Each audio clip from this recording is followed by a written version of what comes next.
Konoha का वो अनदेखा बच्चा नारुतो जब शांत हिनता और जीनियस शिकामाओ से दोस्ती करता है तो उसके होकागे बनने के सपने को मिलती है एक नई उड़ान। क्या ये दोस्ती नारुतो को उसकी छिपी हुई शक्ति को अनलॉक करने में मदद करेगी और नारा शिकाकू की स्पेशल ट्रेनिंग कैसे बदलेगी इन तीनों की किस्मत?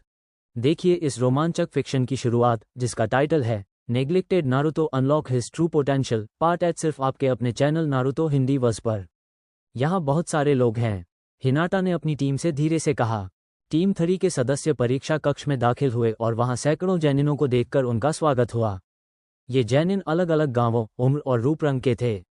सामूहिक रूप से ये समूह अंदर आने वाले किसी भी व्यक्ति के लिए भयभीत करने वाला था। इस भयभीत करने वाले समूह में लगभग सभी की निगाहें टीम 3 के सदस्यों पर टिकी हुई थीं। मुझे पता था कि बहुत प्रतिस्पर्धा होगी, लेकिन धिक्कार है, ये तो बहुत उबाऊ होने वाला है, शिकामाओ ने आह भरी। हे जरूर, नारुतो हंसा, उसकी आवाज में आत्मविश्वास और बेचैनी का विरोधाभासी मिश्रण था। तीनों दोस्त कमरे में और आगे बढ़े और अपनी ओर टिकी सभी निगाहों को यथासंभव अनदेखा करते रहे। वे कुछ खाली सीटों पर बैठने ही वाले थे कि उन्हें चिल्लाने की आवाज सुनाई दी। इनो पिग से दूर रहो, वो तुम्हारा नहीं है। चुप रहो माथे वाले, हमारे सच्चे प्यार से ईर्ष्या करना बंद करो। मैं उस परेशान करने वाली चीख पुकार को कहीं भी पहचान सकता हूँ, शिकामाओ बड़बड़ाया। टीम 3 चिल्लाने की आवाज की दिशा में आगे बढ़ी और उन्हें आवाज करने वाली लड़कियां मिलीं, यामानाका इनो और हारुनो सकुरा। सुनहरे बालों वाली और गुलाबी बालों वाली लड़कियां उचिहा सासुके से चिपकी हुई थीं और आपस में चिल्ला रही थीं। सासुके सामान्य से ज्यादा नाराज लग रहा था। ये तो बहुत परेशान करने वाला है, नारुतो ने अपने कान मलते हुए बुदबुदाया। हाल ही में उसने उन दोनों लड़कियों के साथ ज्यादा समय नहीं बिताया था, इसलिए उनकी मिली जुली आवाज उसके कानों को चुभ रही थी। और ये अनुचित है, हिनता ने भौहें चढ़ाईं। वह नारुतो के सामने ऐसा व्यवहार नहीं करती थी, तो वे सासुके के साथ ऐसा क्यों करते हैं? मुझे तो उस पर तरस आ रहा है, शिकामाओ ने अपने कान मलते हुए कहा। मैं भी। नारुतो, हिनता और शिकामाओ मुड़े और उन्होंने 3 लड़कों को अपनी ओर आते देखा। अकेमिची चोजी चिप्स का एक पैकेट पकड़े हुए, अबूरा में शिनो और इनुजुका किबा, जिनके सिर पर अकामारू था। चोजी, नारुतो खुशी से चिल्लाया और अपने दोस्त की ओर दौड़ते हुए उससे हाई फाइव किया। तुम्हें फिर से देखकर बहुत अच्छा लगा दातेबायो। फिर वो बाकी दोनों लड़कों की ओर मुड़ा। शिनो, किबा, तुम्हें भी? क्या हाल है नारुतो? काफी दिनों से नहीं मिले, किबा ने कहा। अकामारू ने सहमति में भौंका। हिनता, तुम्हें देखकर भी अच्छा लगा। शिकामाओ ने देखा कि किबा ने उसका अभिवादन नहीं किया। शायद अभी भी मुझसे नाराज है। खैर, जो भी हो, नारा ने कंधे उचकाए और चोजी से बात करने के लिए उसके पास चला गया। ये लोग कब से इस तरह लड़ रहे हैं? हिनता ने पूछा। 3 मिनट 27 सेकंड, शिनो ने तुरंत जवाब दिया। हम गिनती कर रहे थे। चोजी ने शिकामाओ को चिप्स का अपना पैकेट बढ़ाते हुए कहा। मुसीबत तो आ गई, इस जगह पर तो सिर्फ वही 2 लोग उसके लिए लड़ेंगे। शिकामाओ ने अपने दोस्त के बैग से एक चिप्स निकालते हुए जवाब दिया। अकिमिची हंस पड़ा। जब 6 का समूह बातें कर रहा था, सासुके उन्हें देख रहा था और धीरे धीरे चिढ़ता जा रहा था। उसके चेहरे पर यह दिखने लगा था, हालांकि उससे चिपकी हुई चीखती हुई 2 कुनोइचियों ने इस पर ध्यान नहीं दिया। वो बातचीत करने में माहिर नहीं था, लेकिन अगर चीखती हुई लड़कियों से दूर जाना संभव था तो वह घंटों बातें कर सकता था। इसी सोच के साथ सासुके ने सकुरा और इनो को अपनी बाहों से अलग किया और बाकी 6 नए जैनिनों के पास चला गया। देखो कौन बच निकला, कीबा हंसा। तुम ठीक हो? हम, सासुके ने बुदबुदाते हुए कहा, जिसका इनुजुका ने अनुवाद किया, मैं जीवित रहूंगा। बहुत दिनों बाद मिले, टैमे, नारुतो ने मुस्कुराते हुए कहा। उचिहा ने भी मुस्कुराते हुए जवाब दिया, डोबे, क्या आप लोग आवाज कम रखेंगे? सभी लोग, यहाँ तक कि साकुरा और इनो, जो अभी अभी समूह के पास पहुंची थीं, उस नई आवाज की ओर मुड़ गए। यह आवाज कोनोहा के एक शिनोबी की थी, जिसने बैंगनी कमीज, सफेद अंतर्वस्त्र, गहरे बैंगनी रंग के बिना उंगलियों वाले दस्ताने और गहरे बैंगनी रंग की पैंट पहन रखी थी। शिनोबी ने चश्मा भी लगा रखा था। तुम लोग अभी नौसिखिया हो, है ना? बहुत शोर मचा रहे हो और सबका ध्यान अपनी ओर खींच रहे हो। अगर मैं तुम्हारी जगह होता तो थोड़ा शांत रहने की कोशिश करता, चश्मा पहने शिनोबी ने सलाह दी। कुछ दूसरे जैनिन, जैसे कि अमे के जैनिन, थोड़े बेचैन हैं और लड़ाई करने का बहाना ढूंढ रहे हैं। और आप कौन हैं? सासुके ने अजनबी से कठोर स्वर में पूछा। मैं याकुशी काबुतो हूँ, उसने मुस्कुराते हुए अभिवादन किया। काबुतो-सान, लगता है आपको परीक्षाओं के बारे में बहुत कुछ पता है, सकुरा ने पहले से काफी धीमी आवाज में कहा। क्या यह आपकी दूसरी परीक्षा है? दरअसल, यह मेरा 7वां है, काबुतो ने शर्मिंदा होकर अपने सिर के पीछे हाथ फेरते हुए जवाब दिया। 7वां स्थान? ये तो तुम्हारी काबिलियत के बारे में बहुत कुछ बताता है, शिकामाओ ने धीमी आवाज में बुदबुदाया। चश्मा पहने शिनोबी ने नारा की टिप्पणी सुन ली, जिससे वह नाराज हो गया। ऐसा मत कहो, ये परीक्षाएं बहुत कठिन हैं। अधिकतर लोग पहली कुछ कोशिशों में ही पास नहीं हो पाते और उनमें से कुछ तो मर भी जाते हैं। परीक्षाएं और प्रतियोगिता दोनों ही बेहद चुनौतीपूर्ण हैं। सच में? चोजी ने घबराकर पूछा। हाँ, परीक्षाएं कठिन हैं, लेकिन चलो, शायद मैं तुम्हारी थोड़ी मदद कर सकूं। काबुतो ने अपनी जेब से नारंगी रंग के कार्ड निकालते हुए कहा। मेरे निंजा सूचना कार्डों से? ये सब क्या है? सकुरा ने पूछा। निंजा सूचना कार्ड, काबुतो हंसते हुए बोला। इनमें चक्रा का उपयोग किया गया है और इनमें मेरे पिछले सभी परीक्षाओं से प्राप्त जानकारी मौजूद है। इनमें परीक्षा की जानकारी से लेकर प्रत्येक गांव के जैनिन की संख्या और अन्य जैनिन के बारे में जानकारी तक सब कुछ है। नौसिखियों की आंखें चौड़ी हो गईं और उन्होंने काबुतो पर पूरा ध्यान केंद्रित कर दिया। नारुतो ने सबसे पहले बोलना शुरू किया। तो, क्या मैं आपसे किसी के बारे में पूछ सकता हूँ? सूना के सबाकू नो गारा के बारे में आपके पास क्या जानकारी है? उसने पूछा। शिकामाओ और हिनता दोनों ने अपने साथी की ओर हैरानी से देखा। नारुतो कुन, ये कौन है? मैं कोनोहा के रॉक ली के बारे में भी जानना चाहता हूँ। सासुके ने नारुतो के जवाब देने से पहले ही उसे रोकते हुए कहा। अगर तुम लोगों के बारे में जानकारी जुटा रहे हो तो मेरी भी एक मदद कर दो। इवा की कुरोत्सुची के बारे में तुम्हें क्या पता है? कीबा ने पूछा। इसके बाद शिकामाओ ने नारुतो से ध्यान हटाकर कीबा की ओर कर लिया। फिर नारुतो ने आह भरी। हाँ, उस झड़प को लेकर अब भी बहुत गुस्सा हूँ। कीबा, तुम बड़े झंझट वाले हो, उसने मन ही मन बड़बड़ाया। क्या कुरोत्सुची यहाँ है? ये खबर सुनकर नारुतो की आंखें चौड़ी हो गईं। क्या इसका मतलब है कि उसकी टीम भी यहाँ है? क्या हान नी भी यहाँ है? आप सभी को नाम पहले से ही पता है? ये तो उबाऊ है, काबुतो ने बनावटी नाराजगी जताते हुए आह भरी। लेकिन हाँ, मैं जानकारी जुटा सकता हूँ। सबसे पहले इवा शिनोबी के बारे में पता चलेगा, क्योंकि मुझे खुद भी यह जानने की उत्सुकता है कि इवा कोनोहा में कौन से जैनिन भेजेगा। काबुतो ने एक कार्ड निकाला और उसमें अपना चक्रा प्रवाहित किया। फिर उसने कुछ सेकंड तक उसे घूरा और संतुष्टि में सीटी बजाए। वाह, ये तो दिलचस्प है। कुरोत्सुची वर्तमान असुचिकागे ओनोकी की पोती है। टीम 3 के बाहर के सभी नौसिखिए ये सुनकर चौंक गए। उसके साथ ही कुरोगाने रिशो और योवामुसी रोतो हैं और उसके गुरु कुख्यात युगेनो हान हैं। उन्होंने 8D rank mission, 12C rank mission और 1B रैंक मिशन पूरे किए हैं। उसके पास हर क्षेत्र में औसत से ऊपर कौशल है। उसकी मुख्य विशेषता निंजुत्सु और रणनीति है। उसके पास एक केकेई जेनकाई लावा रिलीज भी है। धिक्कार है, कीबा ने हैरानी से बुदबुदाया। उसे उम्मीद नहीं थी कि इवा कुनोइची इतनी ताकतवर होगी।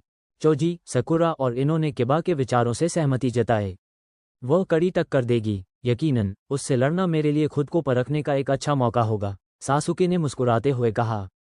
मुझे पता ही नहीं था कि कुरोत्सुची इतनी ताकतवर है, नारुतो ने अपने दोस्तों से बुदबुदाते हुए कहा।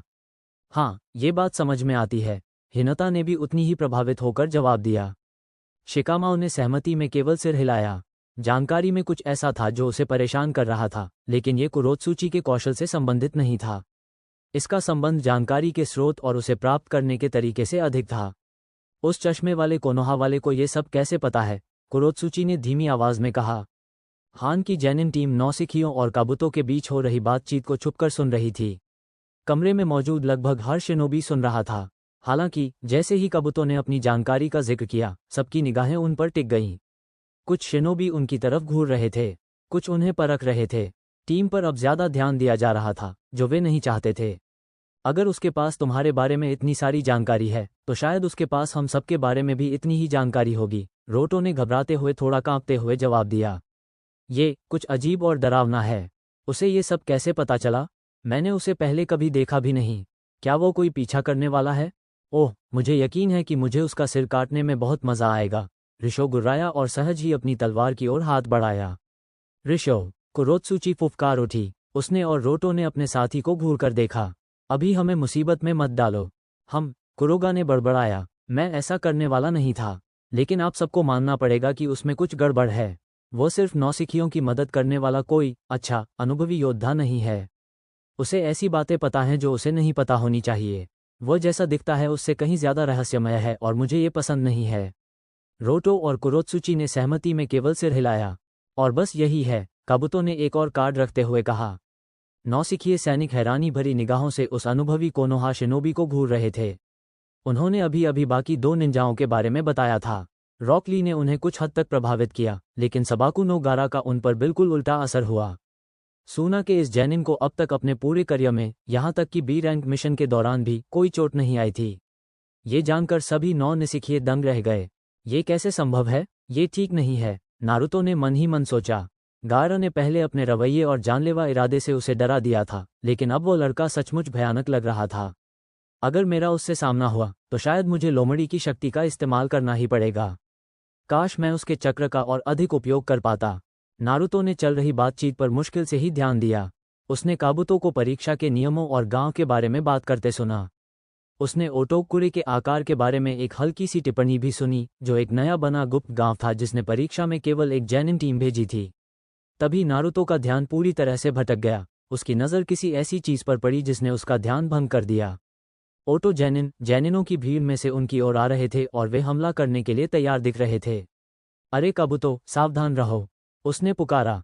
काबुतो ने एक पल के लिए नारुतो की ओर देखा, फिर उसकी नज़र ओटो के जेनिन पर पड़ी। नुकीले बालों वाले ओटो निंजा द्वारा फेंके गए कुनाई से वह बाल बचा और पट्टियों में लिपटे एक जेनिन के मुके से भी बच गया। तुम तो काफी घबराए हुए लग रहे हो, काबुतो ने चश्मा ठीक करते हुए कहा ताकि वो जेनिन को और गौर से देख सके। उसी क्षण उसका चश्मा टूट गया। हर्क, कोनोहा का वो वरिष्ठ शिनोबी जमीन पर गिर पड़ा और अपना पेट पकड़ लिया। इसे अपने कार्ड में जोड़ लो, ओटोकुरे की टीम परीक्षा के अंत में चूनिन बनेगी, पट्टी बांधे हुए उस व्यक्ति ने कहा। नारुतो के पहले के डर अब दूर हो गए थे। अब वो बस गुस्से में था, उस समूह पर गुस्सा जिसने सिर्फ दिखावे के लिए एक साथी कोनोहा शिनोबी पर हमला किया। भले ही वो काबुतो से अभी मिला था, लेकिन वो इस तरह के व्यवहार का हकदार नहीं था। तुम खुद को किस तरह के मूर्ख समझते हो? उसने चिल्ला कर कहा। तुम्हारे जैसे बदमाश चुप रहें, नुकीले बालों वाले लड़के ने ताना मारा। उसने बेज रंग की कमीज पहनी थी जिस पर मृत्यु का कांजी अक्षर लिखा हुआ था। चुप हो जाओ वरना मैं तुम्हें चुप करा दूंगा। और कैसे? नारुतो का वाक्य कमरे के बीचों बीच हुए एक जोरदार धमाके से बाधित हो गया। धमाके से धुएं के गुबार में एक आदमी प्रकट हुआ। वो एक लंबा, हट्टा कट्टा आदमी था जिसने काले रंग की ट्रेंच जैकेट पहनी थी जिसके नीचे एक ग्रे शर्ट थी। उसने अपने सिर के ऊपर कोनोहा का माथे का रक्षक पहना हुआ था और उसके चेहरे पर 2 निशान थे। ठीक है, तुम सब कीड़े मकोड़ों, चुप हो जाओ, उस आदमी ने चिल्लाकर कहा। सबकी निगाहें उस पर टिकी थीं। मैं मोरिनो इबिकी हूं और तुम्हारी पहली परीक्षा अब शुरू होती है। धत तेरे की, धत तेरे की, धत तेरे की। नारुतो मन ही मन कोसता रहा। इबिकी के कमरे में आने के बाद से केवल 15 मिनट ही बीते थे। इस दौरान उन्होंने सभी छात्रों को अपनी अपनी सीटों पर बैठने के लिए कहा और समझाया कि पहली परीक्षा लिखित परीक्षा थी। ये सुनकर नारुतो घबरा गया। नकल करते पकड़े जाने पर मिलने वाली सजाओं के बारे में सुनकर उसकी चिंता और बढ़ गई, और यह जानकर तो उसकी चिंता लगभग 3 गुना बढ़ गई कि अगर एक सदस्य भी नकल करता है तो पूरी टीम फेल हो जाएगी। हालांकि परीक्षा शुरू होते ही जब हमने असल में पेपर देखना शुरू किया तो उसका डर चरम पर पहुंच गया। मुझे इनमें से कुछ भी नहीं पता, बिल्कुल भी नहीं, उसने फुफकारते हुए कहा। सुनहरे बालों वाला उजुमकी पसीने से तरबतर था। किसी भी हालत में वो लिखित परीक्षा को अपने और अपने दोस्तों को परीक्षा में आगे बढ़ने से रोकने नहीं देगा। बिल्कुल नहीं, मुझे धोखा देना ही पड़ेगा, कोई और रास्ता नहीं है। मुझे बहुत बहुत सावधान रहना होगा, नारुतो ने सोचा। मेरे क्लोन मेरी मदद नहीं कर सकते, शायद ग्रेट ब्रेकथ्रू काम आ जाए। नारुतो कुछ सेकंड के लिए ये सोचने की कोशिश कर रहा था कि वह अपनी पवन शैली की शक्ति का उपयोग करके कैसे धोखा दे सकता है। तभी उसने महसूस किया कि उसका शरीर अकड़ गया है। उसने हिलने की कोशिश की, लेकिन वह हिल नहीं सका। उसकी आंखें चौड़ी हो गईं। फिर उसने खुद को पेंसिल उठाते हुए पाया और जल्दी जल्दी जवाब लिखने लगा, ऐसे जवाब जो उसे खुद समझ नहीं आ रहे थे। ये सब क्या हो रहा है? मैं क्या लिख रहा हूँ? ऐसा लग रहा है जैसे किसी ने मेरे शरीर पर कब्जा कर लिया हो। ओह! नारुतो को समझ आया कि क्या हो रहा है और वह मन ही मन चौंक गया।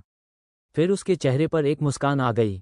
वाह, बढ़िया सोचा शिकामाओ। 9वें प्रश्न का उत्तर लिखने के बाद नारुतो को लगा कि उसका शरीर फिर से उसके नियंत्रण में आ गया है। फिर वो मुड़ा और परीक्षा दे रहे अन्य जैनिनों को देखने लगा। उसके पीछे 2 मेजों पर उसने शिकामाओ को देखा। शिकामाओ ने नारुतो को अंगूठा ऊपर करके इशारा किया और फिर अपना सिर मेज पर रख दिया। आगे बढ़ने से पहले नारुतो ने मन ही मन उस लड़के को धन्यवाद दिया। उसकी दृष्टि के किनारे पर उसे अपने बाईं ओर कुछ मेजों के पार हीनता दिखाई दी। वो इस समय तेजी से उत्तर लिख रही थी। नारुतो ने देखा कि उसकी ब्याकुग आंखें सक्रिय हो गई थीं, जिससे उसे पता चल रहा था कि वो उत्तर कैसे प्राप्त कर रही है। हे, मैं किस बात की चिंता कर रहा था? उजुमिकी ने खुद से सवाल किया। हम ठीक हैं। अब निश्चिंत और बेफिक्र होकर उसने अपने नारा मित्र की नकल की और सोने से पहले अपना सिर नीचे रख दिया। ठीक है, अब 10वें प्रश्न का समय आ गया है। इबिकी चिल्लाया। नारुतो ने मेज से सिर उठाते हुए बड़बड़ाया। परीक्षा निरीक्षक पर ध्यान केंद्रित करने से पहले उसे खुद को संभालने में एक पल लगा। शुरू करने से पहले मुझे इस प्रश्न के बारे में कुछ और नियम समझाने होंगे। पहला नियम यह है कि आपके पास 10वें प्रश्न का उत्तर न देने का विकल्प है, उन्होंने उन्हें बताया। नारुतो उलझन में लग रहा था। अगर हम इसे नहीं लेते हैं तो क्या होगा? एक अमे जैनिन ने पूछा। अगर आप ऐसा नहीं करते हैं तो आपके सारे अंक कट जाएंगे और आप और आपकी टीम परीक्षा में फेल हो जाएंगे, परीक्षक ने जवाब दिया। कई जैनिन लगभग एक साथ हंसे। उनके अनुसार इस प्रश्न को छोड़ने का कोई कारण नहीं था। हालांकि शिकामाओ बाकियों से अलग था। कुछ समझ आने पर वो कराह उठा। तो अगर हम इसे ले लें तो क्या होगा? नारा ने खुद से सवाल किया। इबिकी ने उसके मन में उठ रहे सवाल का जवाब दिया।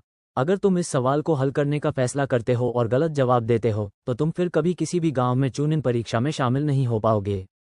क्या? नारुतो चिल्लाया। सभी जैनिन एक साथ चिल्लाए, कुछ डर से और कुछ गुस्से से। ये सब बकवास है। कीबा की चीख बाकियों से भी तेज थी। मैं ऐसे कई लोगों को जानता हूं जिन्होंने पहले भी कई बार परीक्षा दी है।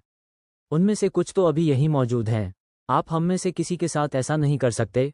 खैर, तुम्हारी किस्मत खराब है। तुमने आवेदन करने के लिए गलत साल चुना है।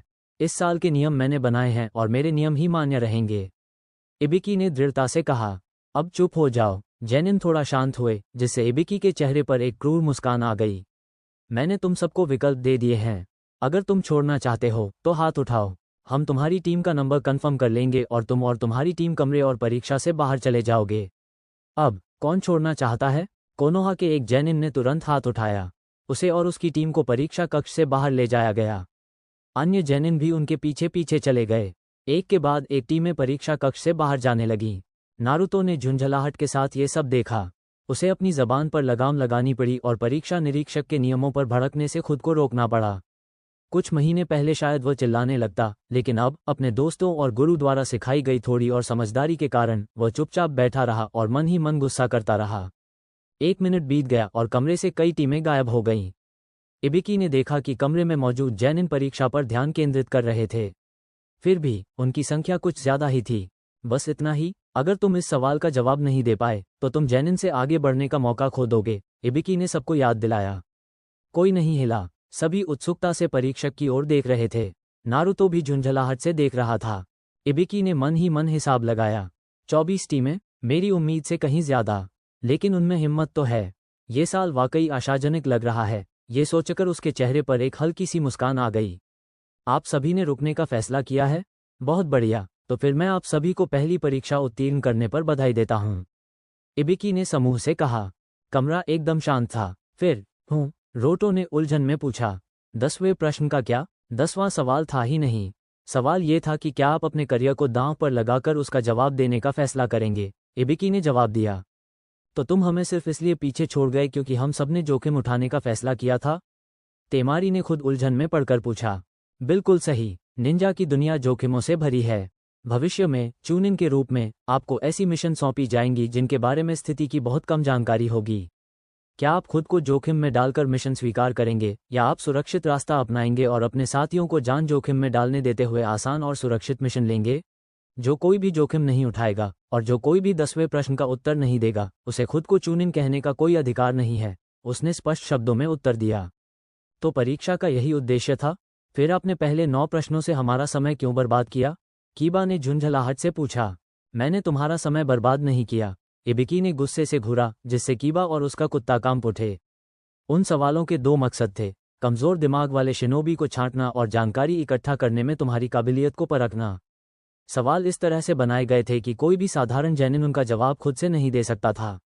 अगर तुम्हें मौका मिलता तो तुम्हें नकल करनी पड़ती। ये भी एक तरह की परीक्षा थी। हमने कुछ चुनिंद जासूसों को जानकारी के स्रोत के तौर पर रखा था और ये देखने की कोशिश कर रहे थे कि क्या तुम सब परीक्षा के लिए जरूरी जानकारी इकट्ठा कर सकते हो। अब समझ आया। इससे बहुत कुछ स्पष्ट हो गया। नारुतो को एहसास हुआ। फिर उसने भौहें चढ़ाईं। उसे याद आया कि उसे अपने जवाब कैसे मिले। मुझे कुछ और तकनीकों पर काम करना होगा। मैं अपने साथियों पर इतना भरोसा नहीं कर सकता। इबिकी-सान, मैं आपसे बहुत प्रभावित हूँ। आप पाठों को बहुत अच्छे से समझाते हैं। उम्मीद है ये जैनिन आपकी बातों को दिल से मानेंगे। एक नई आवाज़ सुनाई दी। जैनिन चौंक गए और आवाज़ के स्रोत का पता लगाने के लिए चारों ओर देखने लगे, ये जानने की कोशिश कर रहे थे कि कौन बोल रहा है। वो आवाज, क्या वो? हिनाता की आंखें चौड़ी हो गईं, उसने बोलने वाले को पहचान लिया। तुम बाहर आ सकते हो, तुम्हें पता है। अब अपने जैनजुत्सु के पीछे छिपने का कोई फायदा नहीं है, एबिकी ने कहा। जैसे ही उसने ये शब्द कहे, कमरे का एक कोना बदलने लगा। पहले वहां कुछ नहीं था, अब वहां एक बड़ा बैनर लगा था जिस पर लिखा था, यूही कुरनाई, द्वितीय परीक्षा निरीक्षक। बैनर के सामने स्वयं कुरनाई खड़ी थी। मैं सही थी, कुरनाई सान। हिनाता ने उन्हें तुरंत पहचान लिया। वो बहुत ही आकर्षक है, अधिकांश पुरुष जैनिन यही सोच रहे थे। कीबा और कंकुरो तो मानो लार टपका रहे थे। तुम्हारे पास बैनर है? मुझे लगा था कि तुम इन सब बातों से ऊपर हो। खैर, तुम्हारे सबसे अच्छे दोस्त को देखते हुए मुझे आश्चर्य नहीं है, एबिकी ने आह भरी। मैं बस थोड़ा अलग दिखना चाहती थी, कुरनाई ने चेहरे पर हल्की मुस्कान लिए जवाब दिया। एबिकी सान, मुझे एक सवाल पूछना है। क्या आपने उन पर थोड़ी नरमी बरती?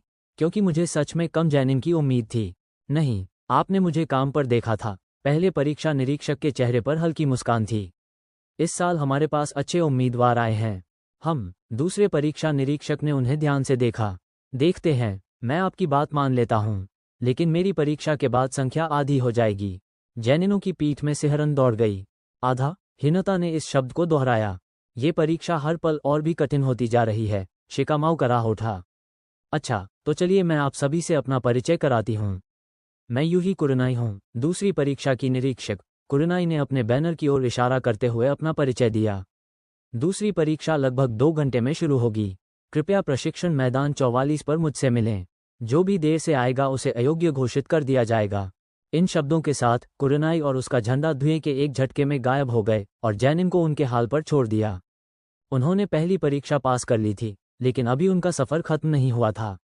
प्रशिक्षण मैदान 44 में आपका स्वागत है, मृत्यु का जंगल, कुरनाई ने कहा। सभी जैनिन अपने सामने के जंगल को विस्मय और कुछ भयभीत होकर देखते रहे। ऊंचे ऊंचे घने पेड़ पूरे क्षेत्र को ढके हुए थे। जंगल के सामने पेड़ों के पार देखना असंभव था। चारों ओर तार की बाड़ लगी हुई थी। बाड़ में जगह जगह ताले लगे हुए फाटक थे। बाड़ का दृश्य जैनिनों के लिए डरावना था। दूसरी परीक्षा जल्द ही शुरू होगी। यह इसी जंगल के अंदर होगी और असल में यह एक जीवन रक्षा मिशन है, कुरनाई ने समझाया। उसने अपनी पीठ पर रखे थैले में हाथ डाला और 2 स्क्रॉल निकाले। एक स्क्रॉल पर पृथ्वी का कांजी लिखा था जबकि दूसरे पर स्वर्ग का कांजी। जंगल में प्रवेश करने से पहले प्रत्येक टीम को स्वर्ग या पृथ्वी का स्क्रॉल दिया जाएगा। आपका लक्ष्य स्क्रॉल के दोनों जोड़े इकट्ठा करने के बाद जंगल के बीच में स्थित एक टावर तक पहुंचना है। आपको स्क्रॉल वाली दूसरी टीम को ढूंढकर उनसे दूसरा स्क्रॉल छीनना होगा। यहाँ 24 टीमें हैं, इसलिए 24 स्क्रॉल वितरित किए जाएंगे। स्क्रॉल के 12 जोड़े, निरीक्षक ने आगे कहा। रुको, तो इसका मतलब ये है कि ज्यादा से ज्यादा आधी टीमें ही परीक्षा पास कर पाएंगी? ये जानकर सकुरा चौंक गई। लाल आंखों वाले जोनीन ने सिर हिलाया। सही कहा, लेकिन यह आप लोगों के लिए सबसे अच्छी स्थिति है। ऐसा होने की संभावना बहुत कम है। यह आधे से भी कम और संभवतः 1/4 से भी कम होगा। कुछ जैनिन ने ये जानकारी सुनकर हैरानी से सांस ली। और हाँ, मैं ये भी कहना चाहूंगी, आप किसी भी तरह से वो पद हासिल करने की कोशिश कर सकते हैं। इसका मतलब ये है कि अगर आपको ज़रूरत महसूस हो तो आप इस परीक्षा में किसी को मार भी सकते हैं, कुरनाई ने आगे कहा। और भी कई जैनिन डरने लगे थे। हालांकि गारा ने ये खबर सुनी और मुस्कुरा उठा। इस परीक्षा के लिए भी 5 दिन की समय सीमा है। पास होने के लिए आपको इससे पहले 2 स्क्रॉल प्राप्त करने होंगे और टावर के केंद्र तक पहुंचना होगा, परीक्षक ने आगे कहा। परीक्षा पूरी न कर पाने के अलावा इस परीक्षा में असफल होने के 2 और तरीके हैं। पहला ये कि आप टावर तक पहुंचने से पहले ही स्क्रॉल खोल लें। जंगल के बीच में ऐसा करना आप सभी के लिए बिल्कुल भी सुखद नहीं होगा। दूसरा ये कि यदि आपकी टीम का कोई सदस्य जंगल में मर जाता है तो ये है परीक्षा। जंगल का क्या मामला है? एक आवाज ने पूछा। कुरनाई और सभी जैनिन का ध्यान आवाज के स्रोत की ओर केंद्रित हो गया। वह नीली आंखों वाली, छोटे लाल बालों वाली कुनोइची थी, जिसने भूरे रंग की चुस्त दुरुस्त कमीज पहनी थी जो उसके सुडौल शरीर को उभार रही थी, साथ ही काले रंग की पैंट और सैंडल भी पहने थे। उसकी पीठ पर एक लंबी दरांती थी जो उसके बालों के ठीक नीचे तक पहुंच रही थी। उसके माथे पर ताकी का सुरक्षा कवच भी था। जंगल के साथ हुए समझौते के बारे में कुरनाई ने अपना सवाल दोहराया। हाँ, सच कहूं तो यह उतना बुरा नहीं लगता। बस बड़े बड़े पेड़ वगैरह हैं। मैंने कुछ मिशनों में इससे भी बुरे हालात देखे हैं। उसने कंधे उचका दिए। कुरनाई ने देखा कि उसकी बातों से बाकी जैनिन्स का चेहरा खिल उठा। उसे पता था कि उसे कुरनाई के आत्मविश्वास को बढ़ाने के लिए कुछ करना होगा। तुम्हारा नाम क्या है? उसने पूछा। मेरी? ताकी कुनोइची ने पूछा। असुना, काryudo असुना, असुना-सान, आप जंगल को लेकर इतनी घबराई हुई नहीं हैं? कुरनाई ने एक अजीब सी प्यारी मुस्कान के साथ पूछा। उसने ताकि कुनोइची की ओर उंगली से हल्का सा इशारा किया और उस पर जैनजुत्सु का प्रयोग किया। क्या आप बता सकती हैं कि आपके अनुसार जंगल में क्या है? असुना ने उस सवाल का जवाब देने के लिए अपना मुंह खोला ही था कि अचानक सदमे से उसकी आंखें चौड़ी हो गईं। फिर वह घुटनों के बल जमीन पर गिर पड़ी और ऐसा लग रहा था जैसे उसे उल्टी आ जाएगी। यहाँ विशालकाय विषैली मकड़ियाँ, बाघ और अन्य घातक जानवर हैं। और विषैले पौधे भी। जंगल में लगभग हर चीज घातक है। वह डर के मारे बुदबुदाए। कुरनाई के चेहरे पर हल्की सी मुस्कान आ गई, खासकर जब उसने देखा कि बाकी जैनिन फिर से घबरा रहे थे। अंको सही थी। इन जैनिनों को परेशान करना वाकई मजेदार है। नागिन की मालकिन का प्रभाव उस पर कुछ ज्यादा ही पड़ रहा था। जंगल और परीक्षा के बारे में मिली सारी जानकारी पर चर्चा करते हुए बाकी जैनिनों के बीच हल्की फुसफुसाहट फैल गई। कुछ सेकंड बीतने के बाद कुरनाई ने फिर बोलना शुरू किया। ठीक है, मैं सभी टीमों को एक साथ बुला रही हूँ। आप सभी यहाँ आकर एक सहमति पत्र पर हस्ताक्षर करेंगे जिसमें लिखा होगा कि किसी भी प्रकार की मृत्यु या चोट के लिए कोनोहा जिम्मेदार नहीं है। हस्ताक्षर करने के बाद आपको अपना पत्र दिया जाएगा और आपको आपके द्वार तक ले जाया जाएगा। परीक्षा 1 घंटे से भी कम समय में शुरू हो जाएगी, उन्होंने कहा। अब पहली टीम के लिए एक एक करके सभी टीमें ऊपर गईं, फॉर्म पर हस्ताक्षर किए, अपनी डिग्री प्राप्त की और अपने अपने द्वार की ओर चल पड़ीं। वे सभी वहां खड़े होकर प्रतीक्षा करने लगे। परीक्षा शुरू होने ही वाली थी। 5 दिन बिना भोजन के। चोजी ने डरते हुए बुदबुदाया।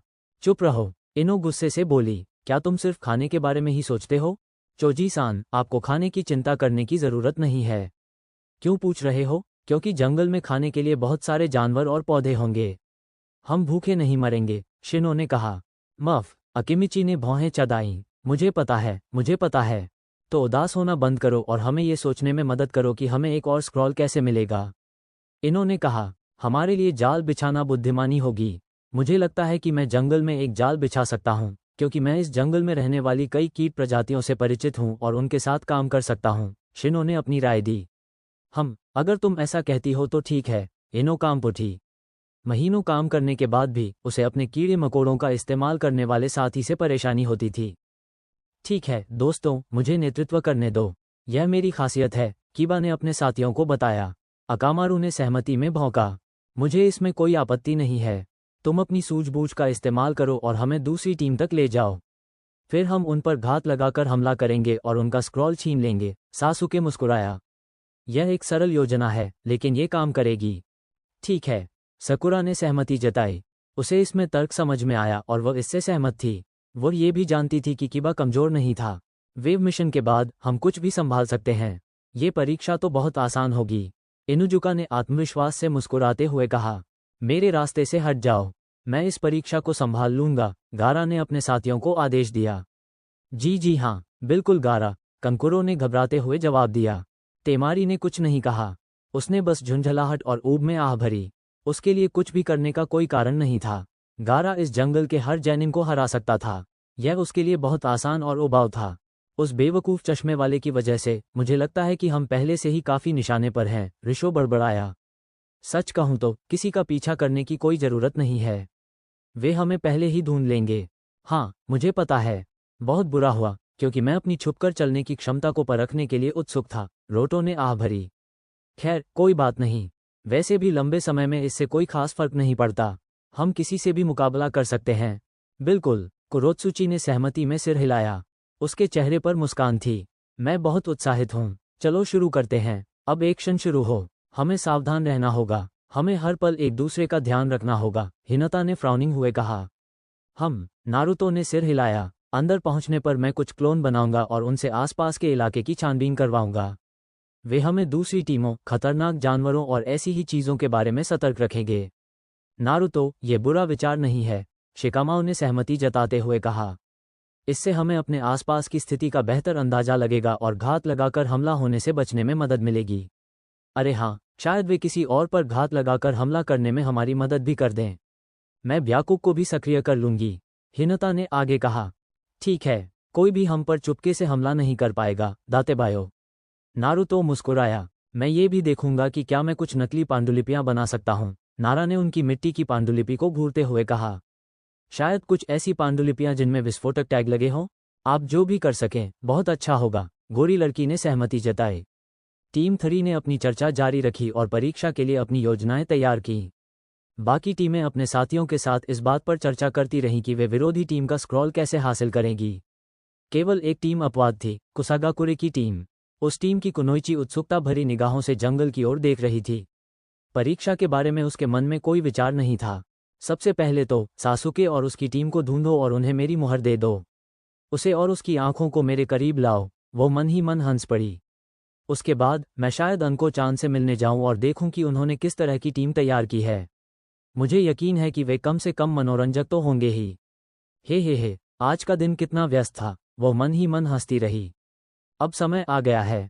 चूनिन परीक्षा का दूसरा भाग अब शुरू होता है। कुरनाई की आवाज़ पूरे इलाके में गूंज उठी। ट्रेनिंग ग्राउंड 44 के चारों ओर के द्वार खोल दिए गए। सभी जेनिन टीमें तेजी से जंगल में घुस गईं। टीम 3 अंदर गई और प्रवेश द्वार से काफी दूर पहुंचने तक चलती रही। वे जंगल में मौजूद कई बड़े पेड़ों में से एक के सामने रुके और शिकामाओ बैठ गया तथा कुछ स्क्रॉल निकाले। ठीक है, इसमें ज्यादा समय नहीं लगेगा। मैं बस 2-3 नकली पांडुलिपियां बनाऊंगा जिन्हें जरूरत पड़ने पर हम नष्ट कर देंगे। बस उनमें विस्फोटक टैग लगे होंगे, शिकामाओ ने मुस्कुराते हुए कहा। आराम से, हिनाता ने ब्याकुक सक्रिय करते हुए कहा ताकि वह उन टीमों पर नजर रख सके जो आकर उन पर हमला कर सकती थीं। फिर वो अपने क्रश की ओर मुड़ी। नारुतो-कुन? ठीक है, नारुतो ने सहमति में सिर हिलाया और फिर हाथ का इशारा किया। शैडो क्लोन जुत्सु, उद्धरण चिन्ह। जेनिन के सामने से 10 क्लोन प्रकट हुए। ठीक है दोस्तों, जंगल में खोजो और एक ऐसी टीम ढूंढो जिसके पास स्वर्ग का स्क्रॉल हो। जब मिल जाए तो हमें सूचना देना, हम उन्हें पकड़ लेंगे। उजुमिकी ने आदेश दिया। दत्तेबायो, क्लोनों ने एक साथ स्वर में कहा और फिर अलग अलग दिशाओं में निकल गए। लगता है परीक्षा शुरू हो गई है। शिकामाओ ने बुदबुदाते हुए पृथ्वी के स्क्रॉल के बाहरी हिस्से का अध्ययन किया और यह समझने की कोशिश की कि उसे इसे दोबारा बनाना है। परीक्षा शुरू हुए 30 मिनट बीत चुके थे। द्वार के पास एक खुले मैदान में 2 टीमें एक दूसरे के सामने आ चुकी थीं। हान के जेनिन एक दूसरे के बगल में खड़े थे, युद्ध के लिए तैयार। उनके सामने अमेगाकुरे की एक टीम थी। वे सभी पुरुष थे। टीम का एक सदस्य, एक लंबा लड़का जिसकी पीठ पर स्टील की छतरियां थीं, इवा टीम की ओर बढ़ा। तुम लोगों ने छिपने की कोशिश भी नहीं की। तुम लोग हमारा इंतजार कर रहे थे, उन्होंने कहा। हमने सोचा कि हमें छिपने की जरूरत नहीं है। किसी को ढूंढने में समय क्यों बर्बाद करें जब आप इंतजार कर सकते हैं। कोई न कोई टीम हमें ढूंढ ही लेती और हमला करने की कोशिश करती, कुरोत्सुची ने मुस्कुराते हुए समझाया। मैं समझ गया, बात समझ में आती है। लगता है यह महज बदनसीब था कि हम ही तुम सबको मिल गए। अमे के जेनिन ने मुस्कुराते हुए हाथ आगे बढ़ाते हुए कहा। तुम लोग अपना स्क्रॉल हमें क्यों नहीं दे देते? इस तरह हमें तुम सबको चोट नहीं पहुंचानी पड़ेगी। जरा इस आदमी को देखो, रिशो मन ही मन हंसा। हमें एक ऐसे छोटे से गांव के जेनिन से धमकी मिल रही है जो सालों से गृहयुद्ध से जूझ रहा है। ये तो कमाल है। कोनोहा की टीम भी तुमसे ज्यादा खतरनाक साबित हो सकती है। क्या? अमे जेनिन ने फुफकारा। शिगुरे, उसकी खूब पिटाई करो, उसके एक साथी ने चिल्लाकर कहा। दूसरे साथी ने सहमति में सिर हिलाया। शिगुरे नाम के उस व्यक्ति ने सिर हिलाया और फिर अपनी पीठ से छाता उतार लिया। पता है, हम लगभग सूना की टीम पर हमला करने वाले थे, लेकिन मुझे खुशी है कि हमने तुम लोगों को चुना। मैं तुम्हारी लाश से वो स्क्रॉल लेने का पूरा आनंद लूंगा। उसने फुफकारते हुए छाता हवा में उछाला और हाथ से इशारा किया। निंजा कला, सेनबोन शावर। उद्धरण चिन्ह। छतरी से इवा जेनिन की ओर सेनबोन बरसने लगे। रिशो अपनी टीम के लिए आगे बढ़ा और अपना दाहिना हाथ उठाया। सेनबोन वहीं रुक गया। ये क्या हो रहा है? अमे के एक जेनिन ने हौंफते हुए कहा। मेरा चक्रा उन्हें नियंत्रित करता है। तुमने ये क्या किया? शिगुरे गुस्से से फुफकारा और सेनबोन को हिलाते रहने के लिए मजबूर करने की कोशिश की। उसका प्रयास विफल रहा और सेनबोन अपनी जगह पर ही रहा। रिशो हंसता रहा और फिर उसने अपना बायां हाथ उठाया। सेनबोन ने तुरंत दिशा बदल ली, जिससे शिगुरे और उसके साथी पसीना पसीना हो गए। कुरोत्सुची, रोटो, मैं इस कचरे को खुद ही संभाल लूंगा, रिशो ने अपने हाथों से धक्का देने का इशारा करते हुए अपनी टीम को बताया। इवा शिनोबी पर हमला करने की कोशिश करने पर यही होता है। कुरनाई मृत्यु वन के प्रवेश द्वार के पास बैठकर एक किताब पढ़ रही थी, तभी उसे जंगल से एक जोरदार चीख सुनाई दी। उसने एक पल के लिए प्रशिक्षण मैदान की ओर देखा और फिर धीरे से मुस्कुरा दी। लगता है किसी टीम ने अपना स्क्रॉल खो दिया है, उसने कहा। परीक्षा निरीक्षक ने तुरंत अपनी किताब की ओर रुख किया और पढ़ना जारी रखा। मैं यह अध्याय पूरा कर लूंगी, फिर टावर की ओर चलूंगी। कुछ तेज टीमें वहां अपेक्षाकृत जल्दी पहुंच जाएंगी, उसने अगला पृष्ठ पलटते हुए सोचा। अब मैं कहाँ थी? तेनकागे ने अपनी लाठी उठाई और अपने गांव की ओर चल पड़ा। उसे बाजार में घुसपैठिए का आभास हो गया था। घुसपैठिए द्वारा कोई नुकसान पहुंचाने से पहले उसे तुरंत कार्रवाई करनी थी। तेनकागे दुनिया को ये दिखाना चाहता था कि कोई भी शत्रु शिनोबी तेंगोकू नो सातो में प्रवेश करके अपनी जान बचाकर नहीं भाग सकता।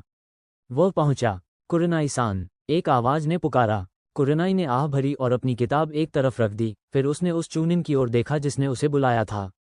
पहले तो उसे लगा कि उसे बीच में टोका जा रहा है, लेकिन फिर उसने सामने खड़े चूनिन के गंभीर और परेशान चेहरे को देखा। कुछ तो हुआ है। क्या हो रहा है? उसने अपनी सीट से उठते हुए पूछा।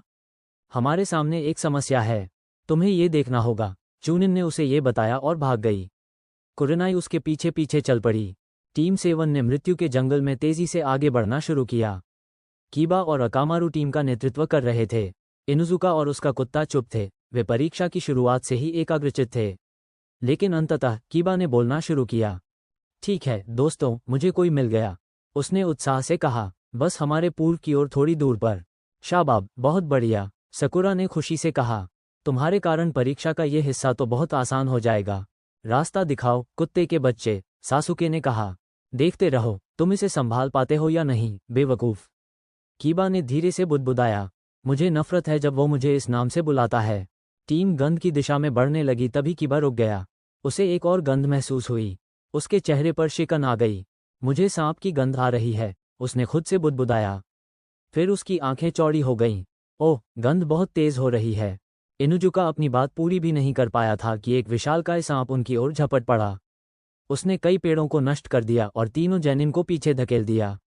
नारुतो के क्लोन अन्य टीमों के बारे में जानकारी जुटाने के लिए जंगल में तेजी से आगे बढ़ रहे थे। उनमें से एक क्लोन नदी के पास एक खुले मैदान की ओर बढ़ रहा था। तभी उसे एक जोरदार आवाज सुनाई दी। उसके चेहरे पर उत्साह का भाव आ गया। ये तो पक्का कोई टीम होगी। बॉस को पता होना चाहिए कि उनके पास कौन सा स्क्रॉल है, क्लोन ने शोर की दिशा में दौड़ने से पहले खुद से कहा। नारुतो का क्लोन एक खुले मैदान में पहुंचा और एक झाड़ी के पीछे छिप गया। उसने आसमान में रेत का एक विशाल गोला देखा। रेत धीरे धीरे जमीन पर गिर रही थी। क्लोन ने देखा कि उस पर खून के धब्बे लगे हुए थे। ये क्या? वो हौंफते हुए बोला। उसने नीचे देखा और 5 लोगों को देखा। सूना की वही टीम वहां थी जिससे नारुतो पहले मिला था। गारा, कंकुरो और तेमारी के सामने खड़ा था। वे सभी 2 कुसा शिनोबी का सामना कर रहे थे, जो दोनों ही भयभीत और लगभग बेहाल लग रहे थे। कृपा करके हमें बख्श दीजिए, कुसा निंजा में से एक ने बुदबुदाते हुए एक मिट्टी का स्क्रॉल निकाला और उसे आगे की ओर फेंक दिया। तेमारी ने स्क्रॉल पकड़ लिया। बस स्क्रॉल ले लीजिए और हमें जीने दीजिए। तुम्हारा साथी कमजोर था, गारा ने धीमी आवाज में कहा। मैं संतुष्ट नहीं हूं, और खून बहाना पड़ेगा। लाल बालों वाले गेनिन ने अपने हाथ ऊपर उठाए और कुसा गेनिन पर और अधिक रेत गिर पड़ी। दोनों शिनोबी घबराकर चीखने लगे। उनकी आंखों से आंसू बह रहे थे क्योंकि उन पर गिरी रेत आसमान में उड़ गई। रेत में दफन, गारा ने अपने हाथ जोड़ते हुए कहा। रेत ने कुसा के दोनों जेनिन को कुचल दिया और उनकी तुरंत मौत हो गई। उनका खून मैदान में चारों ओर बरसने लगा। अधिकांश खून गारा के शरीर पर गिरा, जिससे वो पागलों की तरह मुस्कुराने लगा। उसने उन्हें मार डाला। नारुतो के क्लोन ने उल्टी करने की इच्छा को दबाते हुए एक आवाज निकाली। सुना की टीम ने उनकी बात सुनी। वहां कौन है? कंकुरो ने पूछा। धिक्कार है, क्लोन ने भागने की तैयारी करते हुए मन ही मन कोसते हुए कहा। मर जा, गारा चिल्लाया और उसने अपने हाथ झाड़ी की ओर बढ़ाए, जिससे रेत तेजी से उसकी ओर बढ़ने लगी। नारुतो के क्लोन ने भागने की कोशिश की, लेकिन रेत बहुत तेज थी। रेत ने उसे पीठ के बल गिरा दिया और जमीन पर जकड़ लिया। रेत की ताकत इतनी ज्यादा थी कि क्लोन गायब हो गया। असली नारुतो की आंखें चौड़ी हो गईं। वो घुटनों के बल जमीन पर गिर पड़ा, जिससे उसके साथी घबरा गए। नारुतो कुन, हिनता दौड़कर उसके पास गई। क्या तुम ठीक हो? हाँ, मुझे लगता है, हिनता की मदद से उठते हुए उस गोरे लड़के ने जवाब दिया। मुझे एक पल के लिए लगा जैसे मैं मर रहा था। मर रहे हो? युगा उसके लिए बहुत घबरा गया। क्यों? कैसे? क्या हुआ? मुझे नहीं पता। मेरे दिमाग में अचानक कुछ कौया था, जैसे कोई याद हो। अचानक मैंने गारा को अपने सामने देखा। मैंने उसे कुसा के 2 जेनिन को मारते हुए देखा। फिर मैंने उसे मुझ पर हमला करते देखा और रेत मुझ पर जोर से लग रही थी। और फिर मेरी याददाश्त रुक गई। नारुतो बुदबुदाया। मुझे पता है कि ऐसा कभी नहीं हुआ, लेकिन मुझे नहीं पता कि मैंने इसकी कल्पना कैसे की। और जो बात मुझे सबसे ज्यादा परेशान करती है वह यह है कि यह सब इतना असली लग रहा था। हिनता उलझन में लग रही थी, लेकिन उसकी चिंता में कोई कमी नहीं दिखी। क्या ऐसा पहले कभी हुआ है? शिकामाओ ने पूछा। उसके दिमाग में एक परिकल्पना विकसित होने लगी। नहीं, ऐसा नहीं है। मुझे लगता है कि लड़ाई या अभ्यास के दौरान मुझे कभी कभार ऐसे विचार आते हैं, लेकिन ऐसा कुछ नहीं। वे सभी आमतौर पर लड़ाई या अभ्यास से संबंधित होते हैं। नारुतो ने जवाब दिया। मुझे लगता है कि तुमने अपने ही एक छाया क्लोन की स्मृति देखी है, नारा ने कहा। क्या? नारुतो ने हैरानी से अपने दोस्त की तरफ देखा। हिनता भी उसकी तरफ मुड़ गई। मेरे पिताजी ने बहुत समय पहले एक बार कहा था कि परछाई वाले क्लोन जानकारी इकट्ठा करने के लिए एकदम सही होते हैं। मुझे लगता है कि अब मुझे पता चल गया है कि ये कैसे काम करते हैं, शिकामाओ ने कहा। अगर मैं सही हूं, तो जब आपके क्लोन गायब हो जाते हैं तो आपको उनकी यादें वापस मिल जाती हैं। आप देख और महसूस कर सकते हैं कि उन्होंने क्या किया था। सच में? नारुतो मानो अपनी याददाश्त की सारी भावनाएं भूल गया था और अब इस खबर से बेहद उत्साहित था। वाह, इससे तो ये जुत्सु और भी जबरदस्त हो गया है। मुझे विश्वास ही नहीं हो रहा कि मैंने इसे पहले कभी क्यों नहीं देखा। तुम क्लोन सिर्फ लड़ाइयों के लिए बनाते हो, और वो भी सैकड़ों की संख्या में। लड़ाइयों की अफरा तफरी में शायद तुम्हें यादें सहेजने का समय ही नहीं मिलता, आलसी लड़के ने जवाब दिया। समझ गया। वैसे ये तो कमाल है, क्यूबी जिंचुरिकी ने कहा। हालांकि उसकी उत्तेजना जल्द ही फीकी पड़ गई और उसका चेहरा गंभीर हो गया। लेकिन सच कहूं तो मैंने गारा को एक टीम को पल भर में मारते हुए देखा और वो अब तक के सबसे खूनी दृश्यों में से एक था। और मैंने महसूस किया कि उसने मुझ पर हमला किया। वो मेरी सोच से कहीं ज़्यादा खतरनाक है। हमें हर कीमत पर उससे और उसकी टीम से बचना होगा, और अगर हमें उससे लड़ना पड़ा तो हमें बेहद सावधान रहना होगा। हिनता और शिकामाओ दोनों ने सहमति में सिर हिलाया। नारुतो का पूरी तरह गंभीर होना दुर्लभ था। वे जानते थे कि वह जो कुछ भी कह रहा है उसका हर शब्द मायने रखता है और उन्हें सूना टीम के आसपास बेहद सतर्क रहना होगा। यूही कुरनाई एक अत्यंत शांत और संयमित व्यक्तित्व की धनी थी। बहुत कम चीजें उन्हें चौंका या विचलित कर पाती थीं।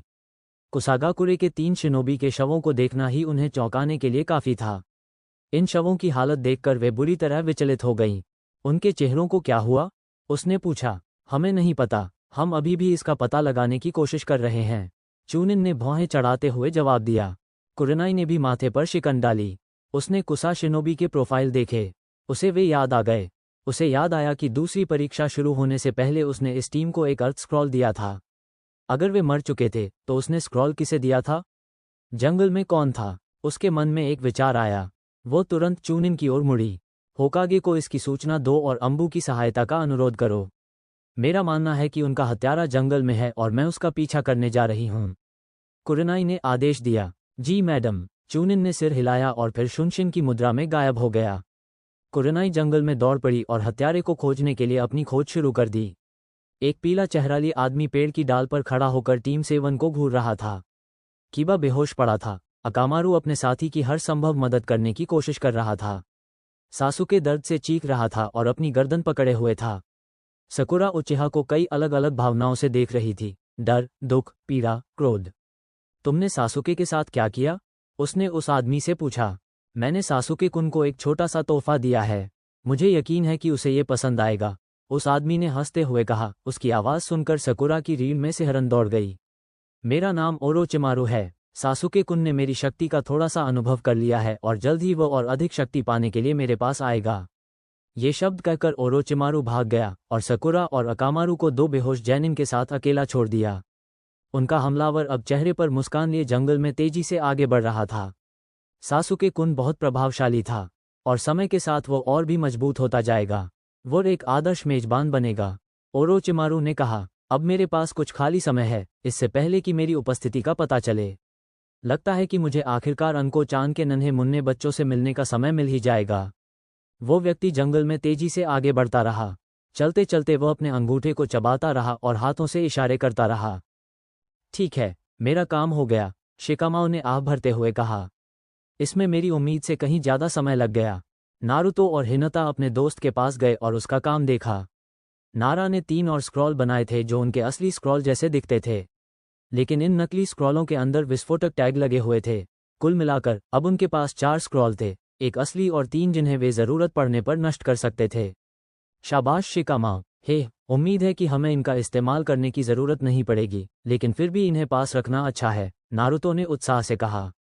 वाह, तुम सही कह रहे हो। ज्यादा सावधानी बरतने में कोई बुराई नहीं है, शिकामाओ ने मुस्कुराते हुए जवाब दिया। तो क्या हम बस क्लोनों में से किसी एक के वापस आने का इंतजार करेंगे? शायद यही बेहतर है, हिनता ने कहा। अगर उन्हें बहुत देर हो जाती है तो हम खुद जाकर ढूंढ लेंगे। हाँ हाँ, मैं भी यही सोच रहा था, उजुमकी ने सहमति जताई। बेशक तुम नारुतो थे, शिकामाओ ने आंखें घुमाते हुए कहा। चुप रहो, शिकामाओ के व्यंग्य पर नारुतो ने झल्लाकर कहा।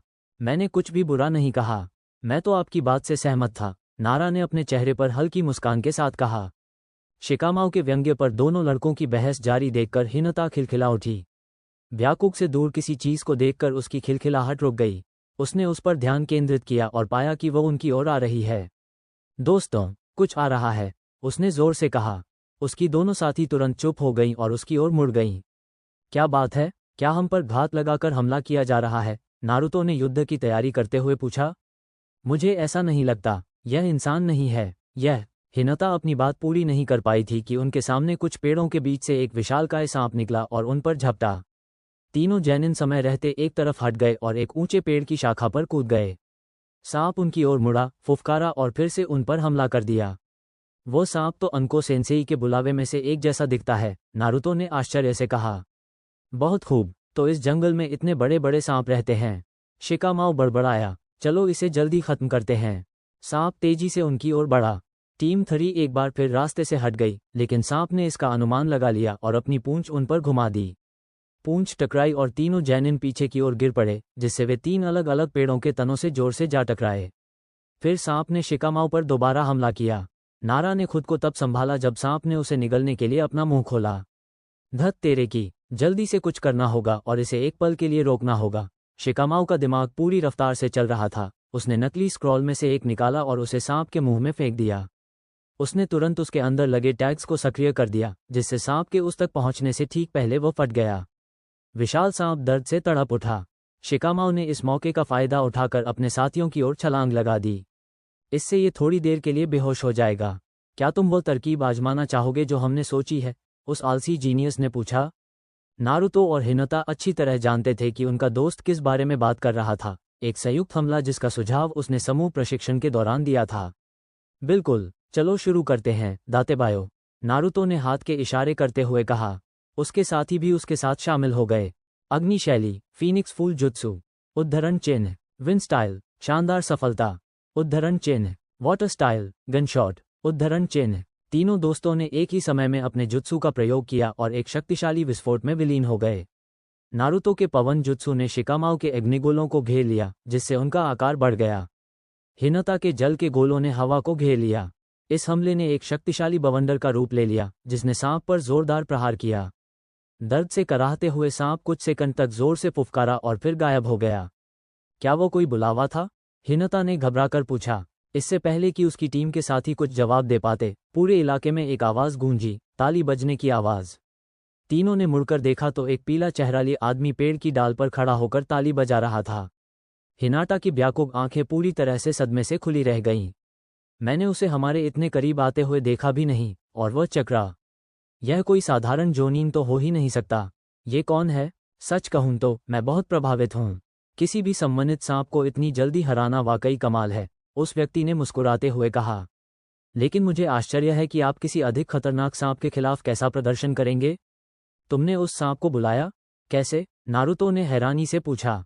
तुम कौन हो? आप मुझे नहीं जानते? कितना निराशाजनक है, उस आदमी ने बनावटी निराशा भरे लहजे में कहा। मुझे लगा था कि अंको-चान अपने छात्रों से अपने गुरु के बारे में बात करेगी। अंको के सेंसेई? नारुतो की आंखें चौड़ी हो गईं। उसने कभी अपने जैनिन काल के बारे में बात नहीं की थी। यह आदमी, शिकामाओ अपने साथियों से कहीं ज्यादा तेजी से जानकारी इकट्ठा कर रहा था। अकादमी में पढ़ाई के दौरान उसे याद आया कि केवल एक ही ज्ञात नाग सम्मना था, एक कुख्यात गद्दार। उसकी आंखें चौड़ी हो गईं और उनमें भय का भाव आ गया। नारुतो, हिनता, हमें यहां से निकलना होगा, शिकामाओ चिल्लाया। वो सन्निन वंश का ओरोचिमारू है, हम उसके सामने टिक नहीं सकते। दोनों जैनिन की आंखें चौड़ी हो गईं। नारुतो समेत दोनों ने कोनोहा के सबसे कुख्यात लापता निंजा का नाम पहचान लिया। तो तुम मुझे पहचानते हो? ओरोचिमारू की मुस्कान और चौड़ी और क्रूर हो गई। जब मैंने सुना कि अंको-चान ने जैनिन टीम में जगह बनाई है तो मुझे दिलचस्पी हुई। मैं ये जानने के लिए बहुत उत्सुक था कि तुम तीनों क्या कर सकते हो। क्या तुम मुझे दिखाना चाहोगे? सन्निन ने उन्हें जवाब देने का समय नहीं दिया। उसने अपने मुंह से एक बड़ा आग का गोला निकाला और उनकी ओर फेंक दिया। टीम 3 के पास हमले से बचने के लिए मुश्किल से ही समय था। तभी ओरोचिमारू उनकी ओर दौड़ा और शिकामाओ की छाती पर वार किया। नारा पीछे की ओर एक पेड़ के तने से जा टकराया और उसे जोर से चोट लगी। फिर सांप को बुलाने वाले ने नारुतो और हिनता को नारा की ओर लात मारी, जिससे टीम 3 के सदस्य आपस में टकरा गए। वे सभी दर्द से कराह उठे। हमें यहाँ से निकलना होगा, शिकामाओ ने उठते हुए अपने साथियों से कहा। हम यहाँ बिल्कुल भी टिक नहीं सकते, बिना मदद के हम जीत नहीं सकते। उसने कहा कि वह हमारा शिकार करने और हमारी परीक्षा लेने की कोशिश कर रहा है। अगर ऐसा है तो हमारे बचने का कोई रास्ता नहीं है, वह हमारा पीछा करता ही रहेगा। नारुतो को उठते हुए यह बात समझ में आई। फिर वह लड़ने की मुद्रा में आ गया, लेकिन शायद वह हम सबका पीछा न करे। तुम लोग भाग जाओ और मैं उसे रोके रखूंगा। शिकामाओ ने हैरानी से नारुतो की ओर देखा। क्या? नहीं, हिनता लगभग चिल्लाई और खुद को संभालते हुए बोली, तुम अकेले उसका सामना नहीं कर सकती। मुझे पता है, लेकिन मैं उसे थोड़ी देर के लिए रोक सकती हूँ। लोमड़ी एक बार तो काम आ सकती है, गोरी लड़की ने पलटकर जवाब दिया। तुम सही कह रहे हो कि हम भाग नहीं सकते। धिक्कार है, मुझे भागने में असमर्थ होने से नफरत है, शिकामाओ ने बोलना शुरू किया। उसकी आवाज़ में दृढ़ संकल्प झलक रहा था, एक ऐसा गुण जो आमतौर पर उसमें नहीं होता। लेकिन अगर हम में से किसी एक को भी लड़ना पड़े तो हम सब लड़ेंगे। तुम अकेले उसका सामना नहीं करोगे। शिकामारू कुन सही कह रहा है। हम दोस्त हैं, हम एक टीम हैं, हम हमेशा साथ रहेंगे। हिनता ने भी उतने ही दृढ़ विश्वास के साथ कहा। हिनता, शिकामाओ, नारुतो की आंखों में हल्के आंसू आ गए। कितना मार्मिक, लगता है तुम सब एक साथ ही मरोगे, ओरोचिमारू ने उनकी ओर कूदने से पहले कहा। शिकामाओ ने तुरंत अपनी शैडो पोजीशन जुत्सु का इस्तेमाल करके ओरोचिमारू को रोकने की कोशिश की। सन्निन परछाई से दूर कूद गया और नारा की ओर एक और लात मारी। नारुतो बीच में कूद गया और लात रोकने की कोशिश की, लेकिन नाकाम रहा। दोनों जेनिन एक बार फिर हवा में उछल पड़े। फिर हिनता सन्निन पर झपटी और उसके टेनिकेत्सु पर निशाना साधा। हिनता ने आसानी से उसके सभी वारों को चकमा दिया और फिर उसके चेहरे पर एक जोरदार मुक्का मारा, जिससे वह सीधे जमीन पर गिर पड़ी। क्या अंको-चान के छात्र बस इतना ही कर सकते हैं? मैं निराश हूं, उन्होंने कहा। वो तो ताइजुत्सु से हमारा मुकाबला कर रहा है। वो बहुत ताकतवर है। मैं सही था, मुझे लोमड़ी का इस्तेमाल करना ही पड़ेगा, नारुतो ने हाथ का इशारा करते हुए कहा और हान की सलाह याद की। शांत हो जाओ नारुतो, अपनी भावनाओं पर काबू रखो और उतना ही लो जितना तुम ले सकते हो। उजुमिकी के चारों ओर लाल चक्रा का घेरा बन गया। सुनहरे बालों वाले उस युवक के चेहरे पर और भी क्रूरता झलकने लगी और उसकी आंखों में लालिमा छा गई। उसने गहरी सांस ली। मैं बस इतना ही नियंत्रित कर सकता हूँ, उम्मीद है ये काफी होगा। नारुतो ने ओरोचिमारू पर हमला बोल दिया। उसकी गति और ताकत बढ़ गई और वह सन्निन के साथ कदम मिलाकर चलने और उसके हमलों को रोकने में सक्षम हो गया। ओरोचिमारू ने उसके बेहतर ताइजुत्सु कौशल को देखकर मुस्कुराते हुए कहा, मुझे पता ही नहीं था कि अंको को क्यूबी का बच्चा शिष्य के रूप में दिया गया है। बहुत दिलचस्प, ओरोचिमारू ने सोचा। लगता है उसका लोमड़ी पर कुछ नियंत्रण है, लेकिन अभी वो बहुत कमजोर है। 1 मिनट तक लगातार ताइजुत्सु युद्ध के बाद ओरोचिमारू नारुतो से पीछे हट गया और अपना दाहिना हाथ उठाया। उसमें से सांप निकले और नारुतो को पकड़ लिया। नारुतो को खींच लिया गया। सन्निन नारुतो के चेहरे पर सीधा मुक्का मारने ही वाला था कि शिकामाओ ने उस पर शूरिकेन फेंका। ओरोचिमारू ने ये देखा और नारुतो के शरीर को शूरिकेन की ओर खींच लिया और उसे ढाल की तरह इस्तेमाल किया। टकराते ही नारुतो एक लकड़ी के लट्ठे में बदल गया। बिना मोहरों के प्रतिस्थापन और दर्द में भी, सांप को बुलाने वाले ने टिप्पणी की। ओरोचिमारू ने अपना ध्यान शिकामाओ की ओर मोड़ा और उस पर हमला कर दिया। नारा ने भी जवाबी हमला किया। सन्निन के वार करने से ठीक पहले शिकामाओ ने नज़दीकी दूरी से अपने शैडो पोजीशन जुत्सु का इस्तेमाल करके उसे लकवाग्रस्त कर दिया। नारुतो, हिनता, अभी, नारा ने तुरंत चिल्लाया। उनके दोनों साथियों ने तुरंत हाथ के इशारे किए। विंड स्टाइल, शानदार सफलता। उद्धरण चिन्ह, वाटर स्टाइल, गनशॉट, उद्धरण चिन्ह। दोनों मौलिक जुत्सु उन दोनों निंजाओं की ओर बढ़े। शिकामाओ ने आखिरी क्षण में अपना जुत्सु छोड़कर बचाव किया। हवा और पानी के गोले सन्निन से टकराए। फिर शिकामाओ ने विस्फोटक टैग वाला कुनाई उसकी ओर फेंका, जिससे एक जोरदार धमाका हुआ। कुछ पल बाद धुआं छटा। तीनों जेनिन को ओरोचिमारू का शरीर नहीं दिखा। उन्हें उसकी जगह केवल मिट्टी का एक भूरा खोखला ढांचा दिखाई दिया। एक क्लोन प्रतिस्थापन, शिकामाओ ने गुस्से में कहा। ओरोचिमारू फिर से जेनिन के पीछे प्रकट हुआ। उसने हिनता के सिर के पिछले हिस्से पर जोरदार मुक्का मारा। युगा जमीन पर बुरी तरह गिर पड़ी और गिरते ही बेहोश हो गई। हिनता, नारुतो चिल्लाया और शिकामाओ के ठीक पीछे दौड़ते हुए उसकी ओर भागा। फिर ओरोचिमारू ने अपने हाथों से और सांप छोड़े और नारुतो की गर्दन पकड़ ली। इन सांपों ने उसके शरीर में थोड़ी थोड़ी मात्रा में जहर डाल दिया, जिससे उसका दम घुटने लगा। इसके बाद ओरोचिमारू ने अपने सांपों की मदद से नारुतो को हवा में उठाया और फिर उसे जमीन पर पटक दिया। नारुतो भी बेहोश हो गया। नारुतो, शिकामाओ चिल्लाया, आप सभी का टीम वर्क बहुत अच्छा है। आपने मेरे एक सांप को हराया और मेरे एक क्लोन को भी नष्ट कर दिया। अगर आपको समय दिया जाता तो शायद आप अद्भुत शिनोबी होते, ओरोचिमारू ने ताना मारते हुए कहा। इस तरह की क्षमता को विकसित होने से पहले ही नष्ट करना लगभग शर्म की बात है, लेकिन मुझे यकीन है कि मैं इसके साथ जी सकता हूँ। धत तेरे की, मैं उसे हमें मारने नहीं दे सकता। मैं उसे उन्हें मारने नहीं दे सकता। शिकामाओ का दिमाग उसे और उसके साथियों को बचाने के लिए कोई योजना बनाने की पूरी कोशिश कर रहा था। ओरोचिमारू आगे बढ़ने ही वाला था कि तभी उसने कुछ देखा और रुक गया। फिर उसने हाथ से इशारा किया। अब उसे दिखाई दिया कि कई शूरिकेन उसकी ओर उड़ रहे हैं। नाग को बुलाने वाले ओरोचिमारू ने उनसे बचने की कोशिश की। कुरनाई हाथ में कुनाई लिए उस जगह पर कूद पड़ी। वो शिकामाओ और सन्निन के बीच खड़ी हो गई। आह, यूही कुरनाई, कोनोहा की जेनजुत्सु विशेषज्ञ। ओरोचिमारू ने अपने सामने खड़ी महिला को पहचान लिया। एक पल के लिए तो मुझे पता ही नहीं चला कि आपने अपने शूरिकेन को छिपाने के लिए जेनजुत्सु का इस्तेमाल किया है।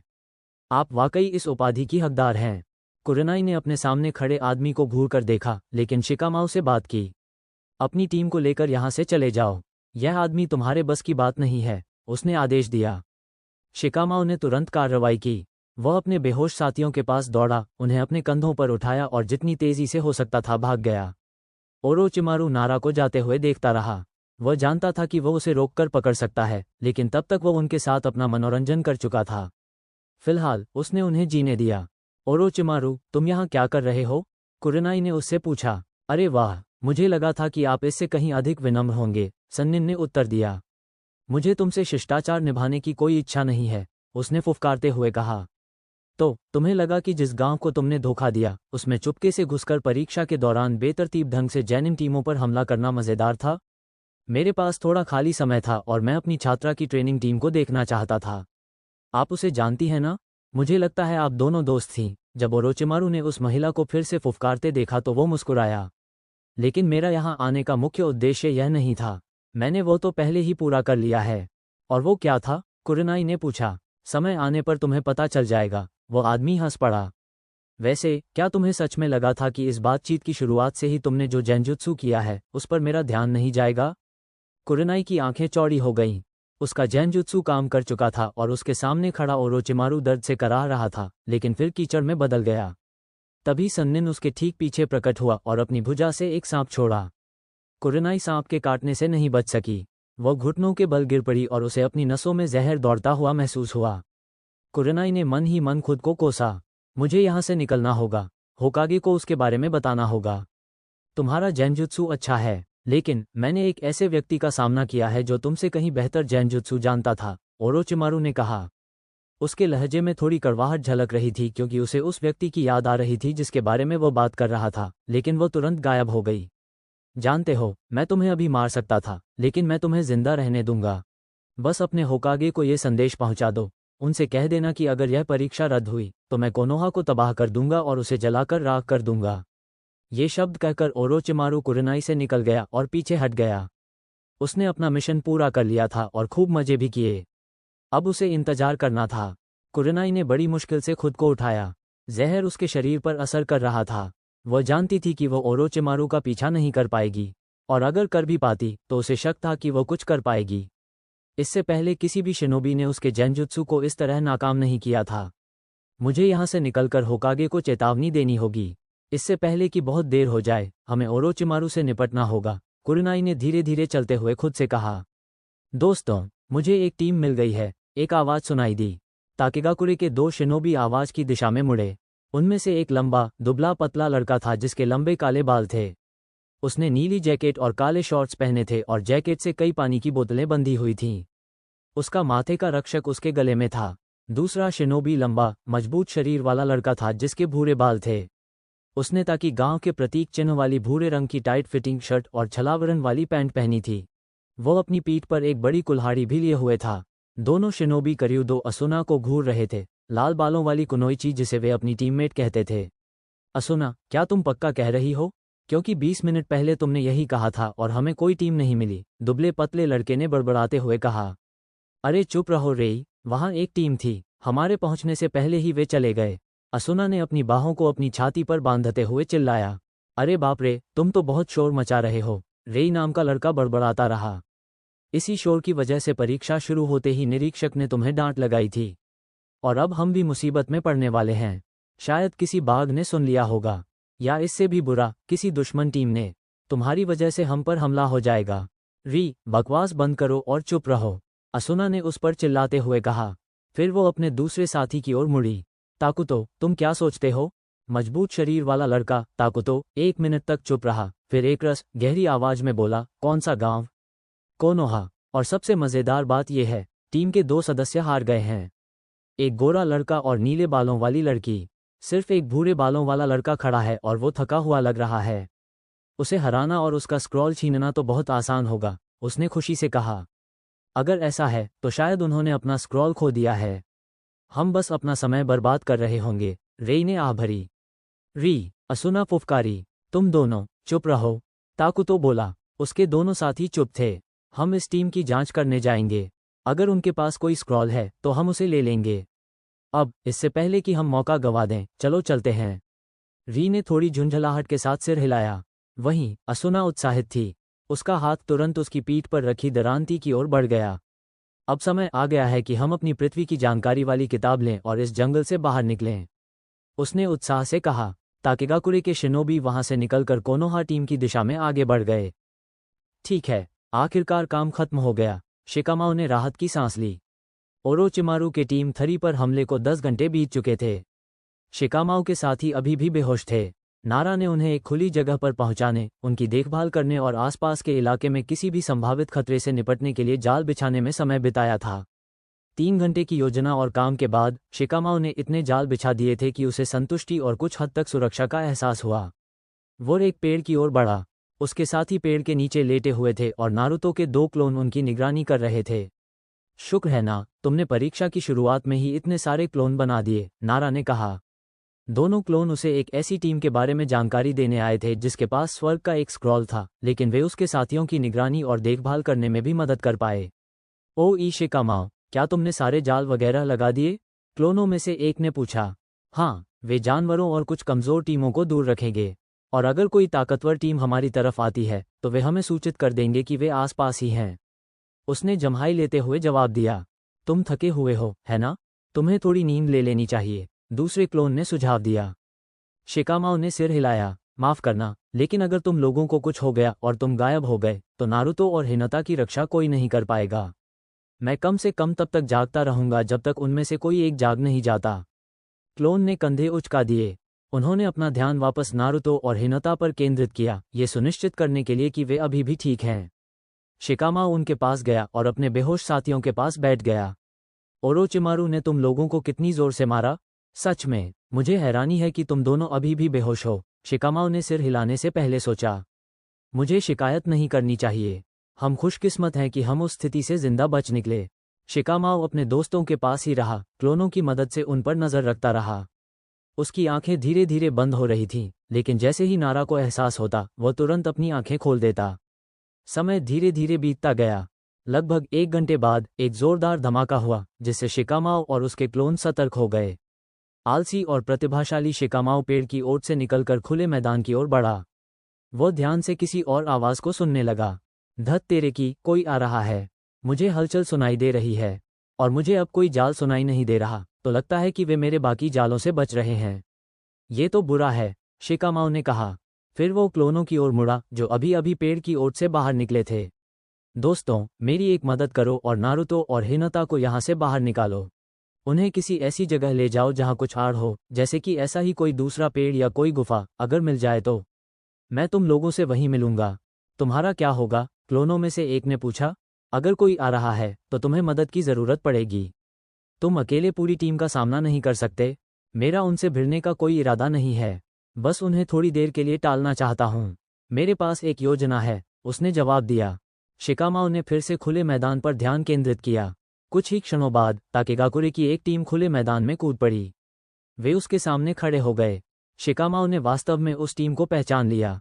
क्या तुम वही लड़की नहीं हो जिसने परीक्षा निरीक्षक से कहा था कि उसे जंगल से डर नहीं लगता? उसने पूछा। तो क्या हुआ? असुना ने बड़बड़ाते हुए जवाब दिया। वह तो वाकई बहुत गुस्सैल है। अगर मैं उसे उकसाऊं तो मैं उसे और उसकी टीम को जरूर विचलित कर दूंगा और उन्हें क्लोनों के भागने का पता नहीं चलने दूंगा। शिकामाओ को एहसास हुआ। उसके चेहरे पर एक शरारती मुस्कान आ गई। तो तुमने जंगल में किस तरह के राक्षस देखे? क्योंकि मुझे पता है कि तुमने उस जैनजुत्सु में कुछ देखे थे और मैं जानना चाहता था कि क्या वहां और भी हैं? उसने पूछा। जाओ भाड़ में जाओ, उसने फुफकारते हुए कहा।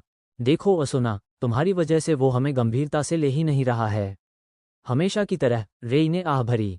री, तुम भी भाड़ में जाओ, लाल बालों वाली लड़की ने अपनी साथी पर चिल्लाते हुए कहा। हे भगवान, ये तो बहुत आसान होगा। नारा का आत्मविश्वास बढ़ता जा रहा था। ताकुटो ने अपने दो झगड़ते हुए साथियों को नज़रअंदाज किया और आगे बढ़ गया। कोनोहा के जैनिन, हमें आपका स्क्रॉल चाहिए।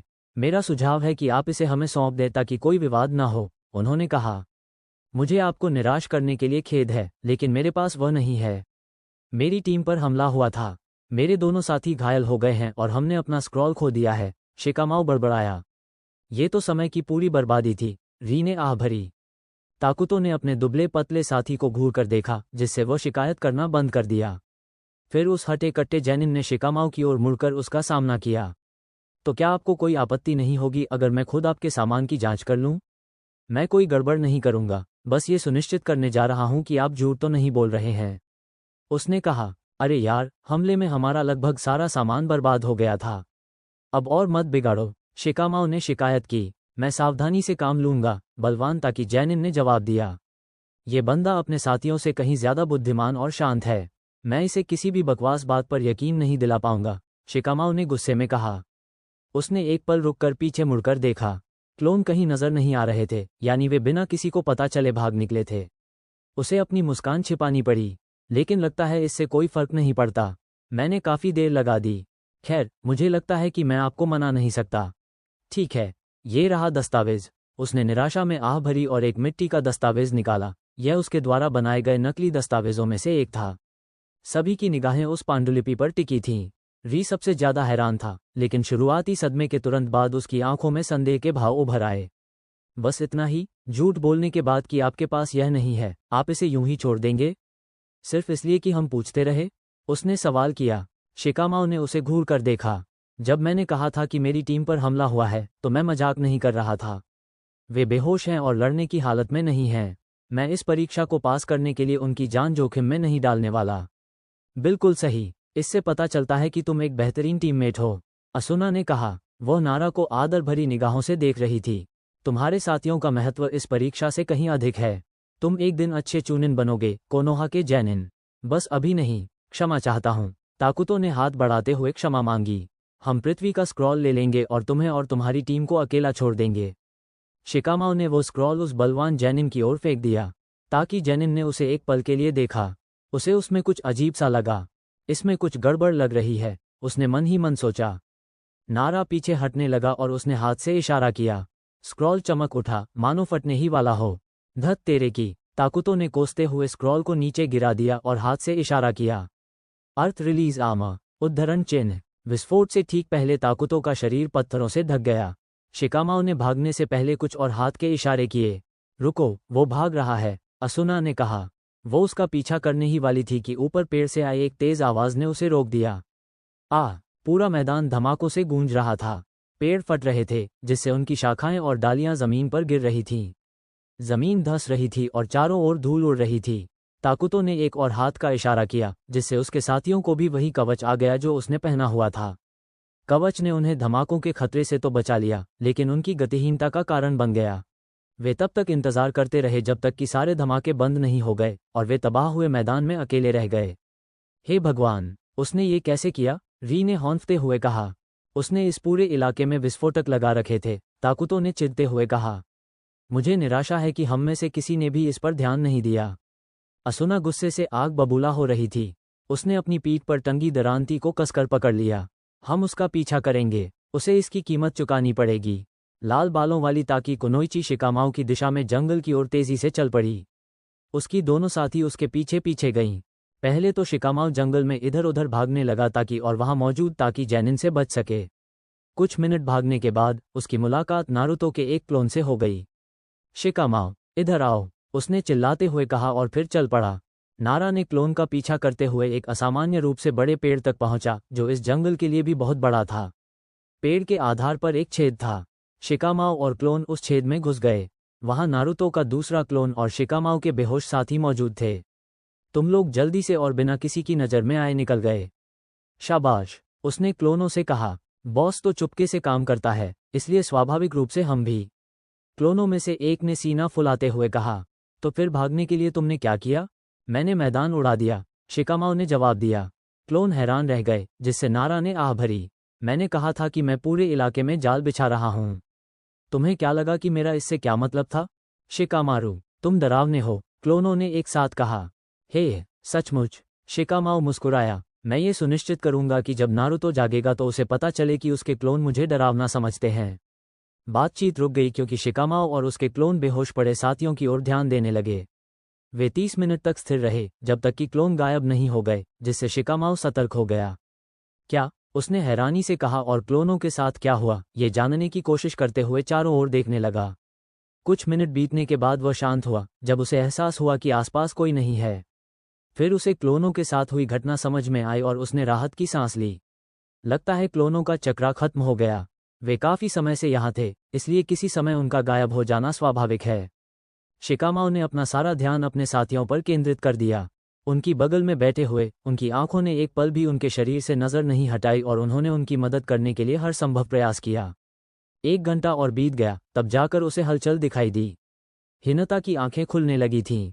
उफ, उसने कराहते हुए उठने की कोशिश की। शिकामाओ तुरंत उसके पास गया और उसे उठने में मदद की। लगता है तुमने आखिरकार जागने का फैसला कर ही लिया, उसने शरारती अंदाज में कहा। उसके चेहरे पर मुस्कान थी। हिनता को अपनी स्थिति का पूरी तरह से एहसास होने में कुछ सेकंड लगे। उसकी आंखें खुलीं और उसने आसपास के क्षेत्र को देखा। शिकामारू-कुन, क्या हुआ? हम कहाँ हैं? उसने लगभग घबराकर पूछा। अरे अरे, शांत हो जाओ हिनता, शिकामाओ ने जवाब दिया। नारा ने लड़की को सारी घटना विस्तार से बताई। उसने ओरोचिमारू के हमले की याद दिलाई और बताया कि सानिन उसे और नारुतो दोनों को बेहोश करने में कामयाब रहा था। फिर उसने बताया कि बेहोशी की हालत में वो और नारुतो के 2 क्लोन उनकी देखभाल कर रहे थे। शिकामाओ ने ताकेगाकुरे की उस टीम का भी जिक्र किया जिसने हमला किया था और बताया कि कैसे वो और उसके क्लोन उनसे बच निकलने में कामयाब रहे। मैं कितनी देर तक बेहोश रही? शिकामाओ का स्पष्टीकरण सुनने के बाद हिनता ने पूछा। मुझे ठीक से नहीं पता, शायद 10, 11, 12 घंटे, लगभग इतना ही, उसने कंधे उचकाते हुए जवाब दिया। मैं समझ गई, मुझे खेद है कि मैं आपके लिए बोझ बनी, उसने जमीन की ओर देखते हुए कहा। बोझ? बिल्कुल नहीं, शिकामाओ ने सिर हिलाया। हम एक सन्निन से भिड़े। हमारा जिंदा बचना किसी चमत्कार से कम नहीं। जो हुआ उसके लिए दुखी मत हो, लेकिन मैं तो बहुत देर से बाहर थी। इतने लंबे समय तक अकेले रहना और हमारी देखभाल करना बहुत मुश्किल रहा होगा। तुम थक गई होगी, हिनता ने बिना ऊपर देखे जवाब दिया। नहीं, मैं नहीं सो पा रहा हूँ, कम से कम अब तो नहीं। मैं इस समय पूरी तरह से एड्रेनालाइन के सहारे चल रहा हूँ, इसलिए मुझे नहीं लगता कि जब तक हम इस घिनौने जंगल से बाहर नहीं निकल जाते तब तक मैं सो पाऊंगा, शिकामाओ ने आह भरते हुए कहा। लेकिन इसके अलावा अंत में इससे कोई फर्क नहीं पड़ता। हिनता के कुछ और कहने से पहले ही नारा ने उसे बीच में ही रोक दिया, थोड़ा आत्मनिंदा करते हुए। हम सब ठीक ठाक और जिंदा बच गए। अब बस नारुतो के उठने का इंतजार है और हम सब ठीक हो जाएंगे। नारुतो-कुन, हिनता की निगाहें बेहोश पड़े अपने क्रश पर टिक गईं। उसकी चिंता मत करो, वो थोड़ी देर में खुद ही उठ जाएगा। तुम्हारा बॉयफ्रेंड ठीक हो जाएगा, शिकामाओ ने चिढ़ाते हुए कहा, ताकि उसका साथी परेशान होना बंद कर दे। उसकी योजना कामयाब हो गई। उसके चेहरे पर शर्म से लालिमा छा गई। हम अभी डेटिंग नहीं कर रहे हैं, उसने जवाब दिया। उस वाक्य में मुख्य शब्द अभी तक था। शिकामाओ ने पलटवार किया। किसी तरह युगा परिवार की शर्म और भी बढ़ गई। खैर, क्या आप अपना ब्याकुक सक्रिय करके हमारे आसपास के क्षेत्र पर नजर रख सकते हैं? इससे हमें पता चल जाएगा कि कोई हमारी तरफ आ रहा है या नहीं। हिनता ने सिर हिलाया और तुरंत अपना ब्याकुक सक्रिय कर लिया। ओह हिनता, शिकामाओ ने कहा। युगा उसकी ओर मुड़ी। मुझे तुम लोगों की चिंता होने लगी थी, इसलिए मुझे खुशी है कि तुम ठीक हो। नारा को एक पल के लिए लगा कि युगा उससे फिर से आत्मनिंदा वाली कोई टिप्पणी करेगी, लेकिन इसके बजाय उसे युगा की ओर से एक प्यारी सी मुस्कान मिली, एक ऐसी मुस्कान जिसका जवाब उसने भी मुस्कुरा कर दिया। हमारा ख्याल रखने के लिए धन्यवाद। मैं नारुतो-कुन की देखभाल करने में मदद कर पाऊंगी। हिनता ने ये कहते हुए अपना ध्यान आसपास के वातावरण पर केंद्रित किया और किसी भी संभावित खतरे की तलाश करने लगी। मैं कहाँ हूँ? नारुतो खुद से यही सवाल पूछता रहा। उसे आखिरी बार याद था कि ओरोचिमारू उस पर और उसके दोस्तों पर हमला कर रहा था, लेकिन अब वो एक ऐसी जगह पर था जो उसे सीवा की याद दिला रही थी। उजुमकी को न तो पता था कि वह यहाँ कैसे पहुंचा और न ही उसे ये पता था कि यहाँ से कैसे निकले। मुझे यहाँ से निकलकर शिकामाओ और हिनता को ढूंढना होगा। पता नहीं वे कहीं यहीं तो नहीं हैं, उसने सोचा। सुनहरे बालों वाला लड़का इधर उधर भटकता रहा, तभी उसकी नज़र सीवा में एक बड़ी सी चीज़ पर पड़ी। पता नहीं क्यों नारुतो उस पिंजरे की ओर खिंचा चला गया। तो आखिरकार मेरे जेलर ने मुझसे मिलने का फैसला कर ही लिया, पिंजरे से एक आवाज़ आई। नारुतो चलना बंद करके असमंजस में चारों ओर देखने लगा। वहाँ कौन है? उसने पूछा। पिंजरे की सलाखों के पास एक आकृति प्रकट हुई। उसे देखकर नारुतो की आंखें फटी रह गईं। वो क्यूबी नो कित्सुने के सामने खड़ा था। क्यूबी, नारुतो ने हैरानी से बुदबुदाया। लेकिन कैसे? तुम्हें तो मेरे अंदर बंद होना चाहिए था। तुम मेरे अंदर से बाहर कैसे आ गए? बेवकूफ़, क्यूबी ने अपनी आंखें घुमाईं। ये तुम्हारा दिमाग है। यह वह नम जेल है जिसमें मैं पिछले 12 वर्षों से कैद हूँ। क्या ये मेरा दिमाग है? नारुतो ने आसपास के सीवा पर एक और नज़र डाली। लेकिन ये जगह तो कूड़े का ढेर है। बिल्कुल सही है ना? लोमड़ी ने रूखेपन से कहा। उस गोरे लड़के ने तेवर चढ़ा लिए। ऐसा लग रहा था मानो लोमड़ी की मौजूदगी से उसका डर खत्म हो गया हो। अब वो बस चिढ़ और गुस्से में था। तुम सही कह रहे हो, यह उचित ही है। कोनोहा में इतने निर्दोष लोगों की जान लेने वाले राक्षस के लिए एक उपयुक्त जेल, उसने चिल्लाकर कहा। बदतमीज बच्चा, मुझसे इस लहजे में बात करने की तुम्हारी हिम्मत कैसे हुई? मुझे तो तुम्हें खा जाना चाहिए, क्यूबी ने टिप्पणी की। अफसोस की बात है कि तुम नहीं कर सकते क्योंकि तुम कैद हो, उजुमकी ने ताना मारा, जिससे लोमड़ी ने गुर्राते हुए कहा। तो क्यूबी, मैं यहाँ कैसे आया? क्यूबी ने नाराजगी से एक हल्की सी आवाज़ निकाली और फिर बोला, तुम मेरे चक्र का अधिक उपयोग कर रहे हो। इस प्रक्रिया में तुमने हमारे बीच के संबंध को और मजबूत किया है। तुम्हारे ध्यान ने भी इस संबंध को बढ़ाने में मदद की है। हमारे मन धीरे धीरे जुड़ रहे हैं और जब भी तुम मेरे चक्र का उपयोग करते हो हम एक दूसरे से जुड़ जाते हैं। जब तुम मेरे चक्र का उपयोग करते हुए बेहोश हुए थे तब भी हमारे मन जुड़े हुए थे। इसलिए भले ही तुम्हारा शरीर बेहोश हो गया हो, तुम्हारा मन नहीं। तो तुम यहाँ हो, अपने मन में और मेरे साथ। मैं समझ गया। नारुतो ने सहमति में सिर हिलाया। अब सुनहरे बालों वाला लड़का दिलचस्पी लेने लगा था। तो क्या इसका मतलब ये है कि बाकी जिनचुरिकी और उनके बीजू भी इसी तरह जुड़े हुए हैं? क्या हान नी और गोबी भी इसी तरह जुड़े हुए हैं? यह इस बात पर निर्भर करेगा कि जिनचुरिकी अपने बीजू के चक्र का कितनी बार उपयोग करता है। मेरा मानना है कि कवचधारी जिनचुरिकी का कोकुओ से भी कुछ ऐसा ही संबंध है, क्यूबी ने उत्तर दिया। कोकुओ? नारुतो ने हैरानी से देखा। तुम उसे गोबी के नाम से जानते हो, लोमड़ी ने उत्तर दिया। रुको, क्या तुम लोगों के नाम हैं? गोरी लड़की ने पूछा। तो तुम्हारा नाम क्या है? तू एक बदतमीज बच्चा है। तूने मुझे पिछले 12 सालों से अपने अंदर कैद रखा है। तू अंदर आकर मुझ पर चिल्लाने लगता है, तू मुझसे बेवकूफ़ी भरे सवाल पूछता है और तू मेरा नाम पूछने की हिम्मत भी करता है। तेरे योंदाइम पर लानत हो। मैं तुझे चीर फाड़ कर तेरे अंगों को खा जाऊंगा। लोमड़ी गुर्राई। नारुतो ने कोई जवाब नहीं दिया। उसे नहीं पता था कि ऐसी घोषणा पर कैसी प्रतिक्रिया देनी चाहिए। वो चुपचाप लोमड़ी को देखता रहा। लोमड़ी के बारे में मुझे जितना पता था उससे कहीं ज्यादा बातें हैं, नारुतो ने मन ही मन सोचा। उसने हमेशा लोमड़ी को एक ऐसे निर्जीव, दुष्ट राक्षस के रूप में देखा था जो एक दिन कोनोहा में आतंक मचाएगा। लेकिन अब वो समझ सकता है कि लोमड़ी में बहुत गहराई है। लोमड़ी के शब्दों, आवाज़ और उसके पूरे व्यवहार से वो समझ सकता है कि वो उसे बिल्कुल भी नहीं समझता। क्यूबी, जो चिढ़ और ऊब दोनों से ग्रस्त था, सोने की कोशिश में अपना सिर नीचे रख दिया। नारुतो का मन शांत था, ताकि जेनिन शिकामाओ और उसकी टीम को ढूंढने के लिए मृत्यु वन में आगे बढ़ रहे थे। असुना अपनी टीम का नेतृत्व कर रही थी। लाल बालों वाली असुना अपने आसपास के इलाके का ध्यानपूर्वक अध्ययन कर रही थी। हम करीब आ रहे हैं, मुझे महसूस हो रहा है, असुना ने आगे बढ़ते हुए कहा। तुम तो हमेशा से यही कहते आ रहे हो। सच में? वो आदमी भाग निकला, री ने बड़बड़ाते हुए कहा। री, कसम से, क्या तुम 1 मिनट भी शिकायत किए बिना रह सकती हो? कुनोइची ने झल्लाकर कहा। मैं सच कह रही हूँ। इस बार मुझे उसकी मौजूदगी का एहसास हो रहा है। देखो, मुझे पता है कि तुम दूसरों के चक्रों को महसूस कर सकती हो, लेकिन इससे ये तथ्य नहीं बदलता कि तुम इसमें माहिर नहीं हो। फिलहाल तुम एक अच्छी संवेदक नहीं हो। अगर होती तो जब हमने पहली बार उसकी तलाश शुरू की थी तभी हमें वो मिल गया होता, दुबले पतले ताकि जेनिन ने उसे बताया। चुप रहो, असुना फुफकारते हुए बोली। मैं सच कह रही हूँ। मैं इसे महसूस कर सकती हूँ। मैं उसके चक्र को आसपास महसूस कर सकती हूँ। री कुछ और कहने ही वाली थी कि ताकुतो ने पहले ही बोलना शुरू कर दिया। कितना करीब? बहुत। वो पास के एक पेड़ के पास एक गड्ढे में है। मुझे लगता है कि उसका एक साथी जाग रहा है, क्योंकि मुझे उसके ठीक बगल में एक और चक्र महसूस हो रहा है, लेकिन कोई बात नहीं। हम उनसे भी निपटेंगे, बस मेरे पीछे आओ, उसने जल्दी से जाते हुए उन्हें बताया। वो बेवकूफ़ लड़की फिर से हमारा समय बर्बाद कर रही है, री ने बड़बड़ाते हुए कहा। री, चुप रहो, ताकुतो ने आदेश दिया। तुम जानती हो वो कितनी घमंडी है।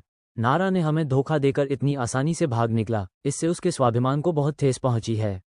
मेरा भी, सच कहूं तो। मैं उसे सबक सिखाना चाहता हूं। इसलिए बकवास बंद करो और हमारे साथ आओ। ताकुतो अपनी कुनोइची साथी के पीछे पीछे तेजी से चल पड़ा। रेई ने झुंझलाहट भरी आह भरी और फिर अपनी टीम के पीछे पीछे जंगल में आगे बढ़ गई। शिकामारू, मुझे लोग हमारी तरफ आते दिख रहे हैं, हिनता ने नारा को बताया। बेशक, बिल्कुल बेशक, उसने गुस्से में कहा। वे कितने करीब हैं, और क्या तुम बता सकते हो कि वे कौन हैं? वे शायद 1 मिनट की दूरी पर हैं, और वे टाकी से हैं, उसने जवाब दिया। शिकामाऊ की आंखें चौड़ी हो गईं। क्या ये वही टीम है जो पहले मिली थी? फिर उसके चेहरे पर एक शरारती मुस्कान आ गई। पृथ्वी स्क्रॉल पर उनकी प्रतिक्रिया के आधार पर मुझे लगता है कि उन्हें स्वर्ग स्क्रॉल मिला होगा, और मुझे लगता है कि हिनता और मैं उन्हें हरा सकते हैं। याद है वो टीम जिससे मैं बच निकला था?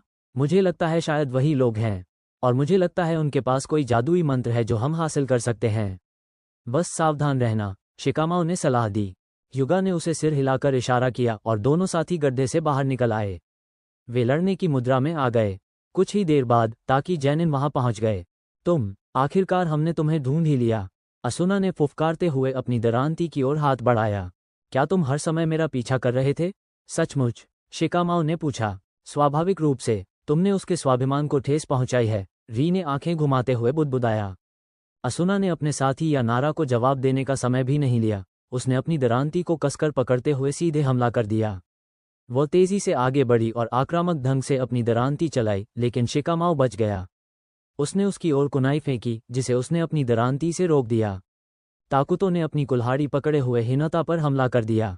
युगा ने उसके पहले वार से खुद को बचा लिया। फिर उस बलवान जैनिन ने दोबारा वार किया। हिनता ने दूसरे वार से भी खुद को बचा लिया और पीछे हट गई, जिससे ताकि जैनिन से उसकी दूरी बढ़ गई। शिकामारू कुन, तुमने इन लोगों के साथ ऐसा क्या किया जिससे ये इतने गुस्से में आ गए? हिनता ने ताकि जैनिन की आक्रामकता को देखते हुए पूछा। मैं तुम्हें बाद में बताऊंगा, शिकामाऊ ने हाथ के इशारे करते हुए जवाब दिया। अग्नि शैली, फीनिक्स फूल जुत्सु, उद्धरण चिन्ह। शिकामाऊ ने अपने मुंह से आग के गोले बरसाए। री अंततः आगे बढ़ा और अपने हाथों से संकेत करने लगा। उसके पास मौजूद पानी की बोतलों से पानी निकला। पानी ने एक दीवार बना ली जिसने आग के गोलों को रोक दिया। बेशक, उनमें से एक बेकार निंजुत्सु का इस्तेमाल करता है। आज तो बस ऐसा ही दिन है, शिकामाऊ कराह उठा। री ने हाथ से इशारा किया, जिससे पानी इकट्ठा होकर चाबुक की तरह नारा पर जा गिरा। शिकामाऊ पीछे की ओर गिर पड़ा और उसकी सांस फूल गई। ताकुतो और असुना दोनों उस पर टूट पड़े। हिनता ने अपना धनुष निकाला और पास आ रहे ताकि जैनिन पर तीर चलाए। ताकुतो समय रहते बच निकला, लेकिन असुना नहीं बच पाई और एक तीर उसके कंधे में जा लगा।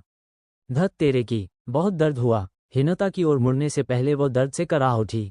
दर्द को नज़रअंदाज करते हुए वो हिनता की ओर झपटी। हिनता ने जवाब में उस ऊंचे पेड़ की एक शाखा पर छलांग लगा दी। फिर उसने ऊपर से और तीर चलाए।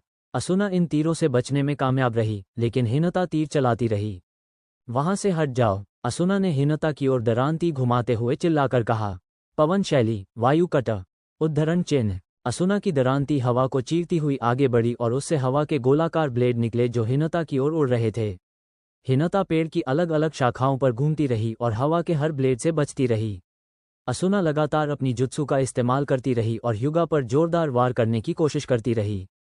शांत खड़े रहो, प्लीज, उसने बुदबुदाते हुए फिर से झूलने की कोशिश की। तभी उसे एहसास हुआ कि वह हिल नहीं पा रही है, उसका शरीर जम गया था।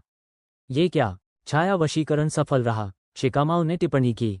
लाल बालों वाली कुनोइची को समझ आ गया था कि क्या हुआ है। नारा ने अपनी परछाइयों को आपस में जोड़ दिया था और उसे लकवाग्रस्त कर दिया था।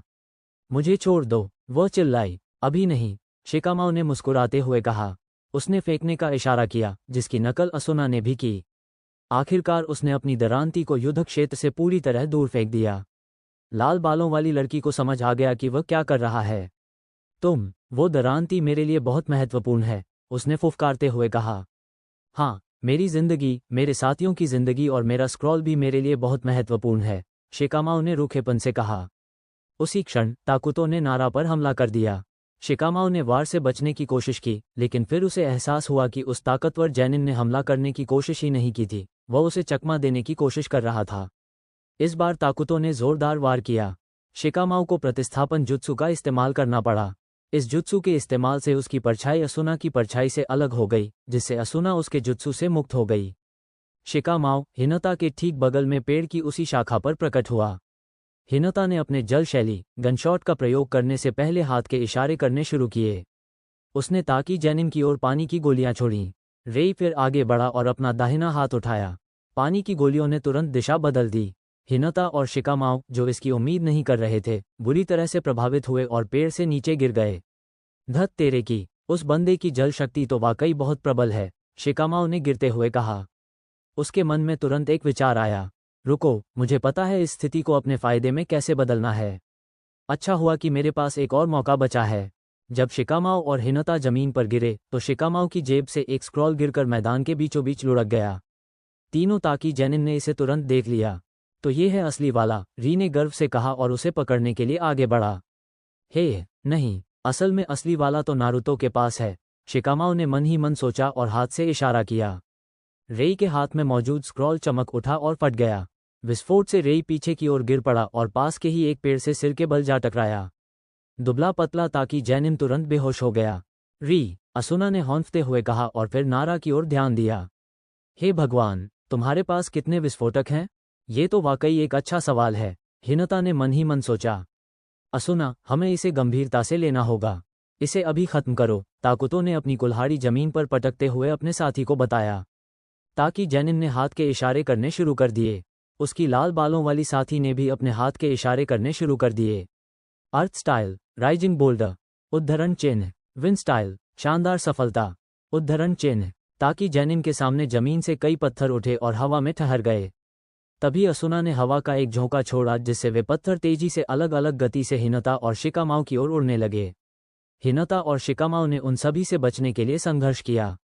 ये तो बहुत परेशान करने वाला है, शिकामाओ ने पत्थरों से बचने की पूरी कोशिश करते हुए कराहते हुए कहा। बड़े पत्थरों से तो वह बच जाता था, लेकिन छोटे पत्थर लगभग हमेशा उसे लग ही जाते थे। उसके शरीर के लगभग हर हिस्से में चोट लगने लगी थी। हिनता ने कुछ नहीं कहा। शिकामाओ से अधिक लचीली होने के कारण वह पत्थरों से आसानी से बच गई। हालांकि इस प्रक्रिया में वह थक रही थी। आसुना, इसे जारी रखो।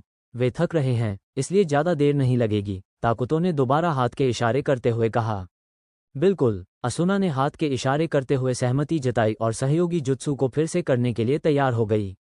नारुतो के मन में सुनहरे बालों वाला लड़का और क्यूबी नो कित्सुने अभी भी एक दूसरे के सामने खड़े थे, बिना कुछ बोले।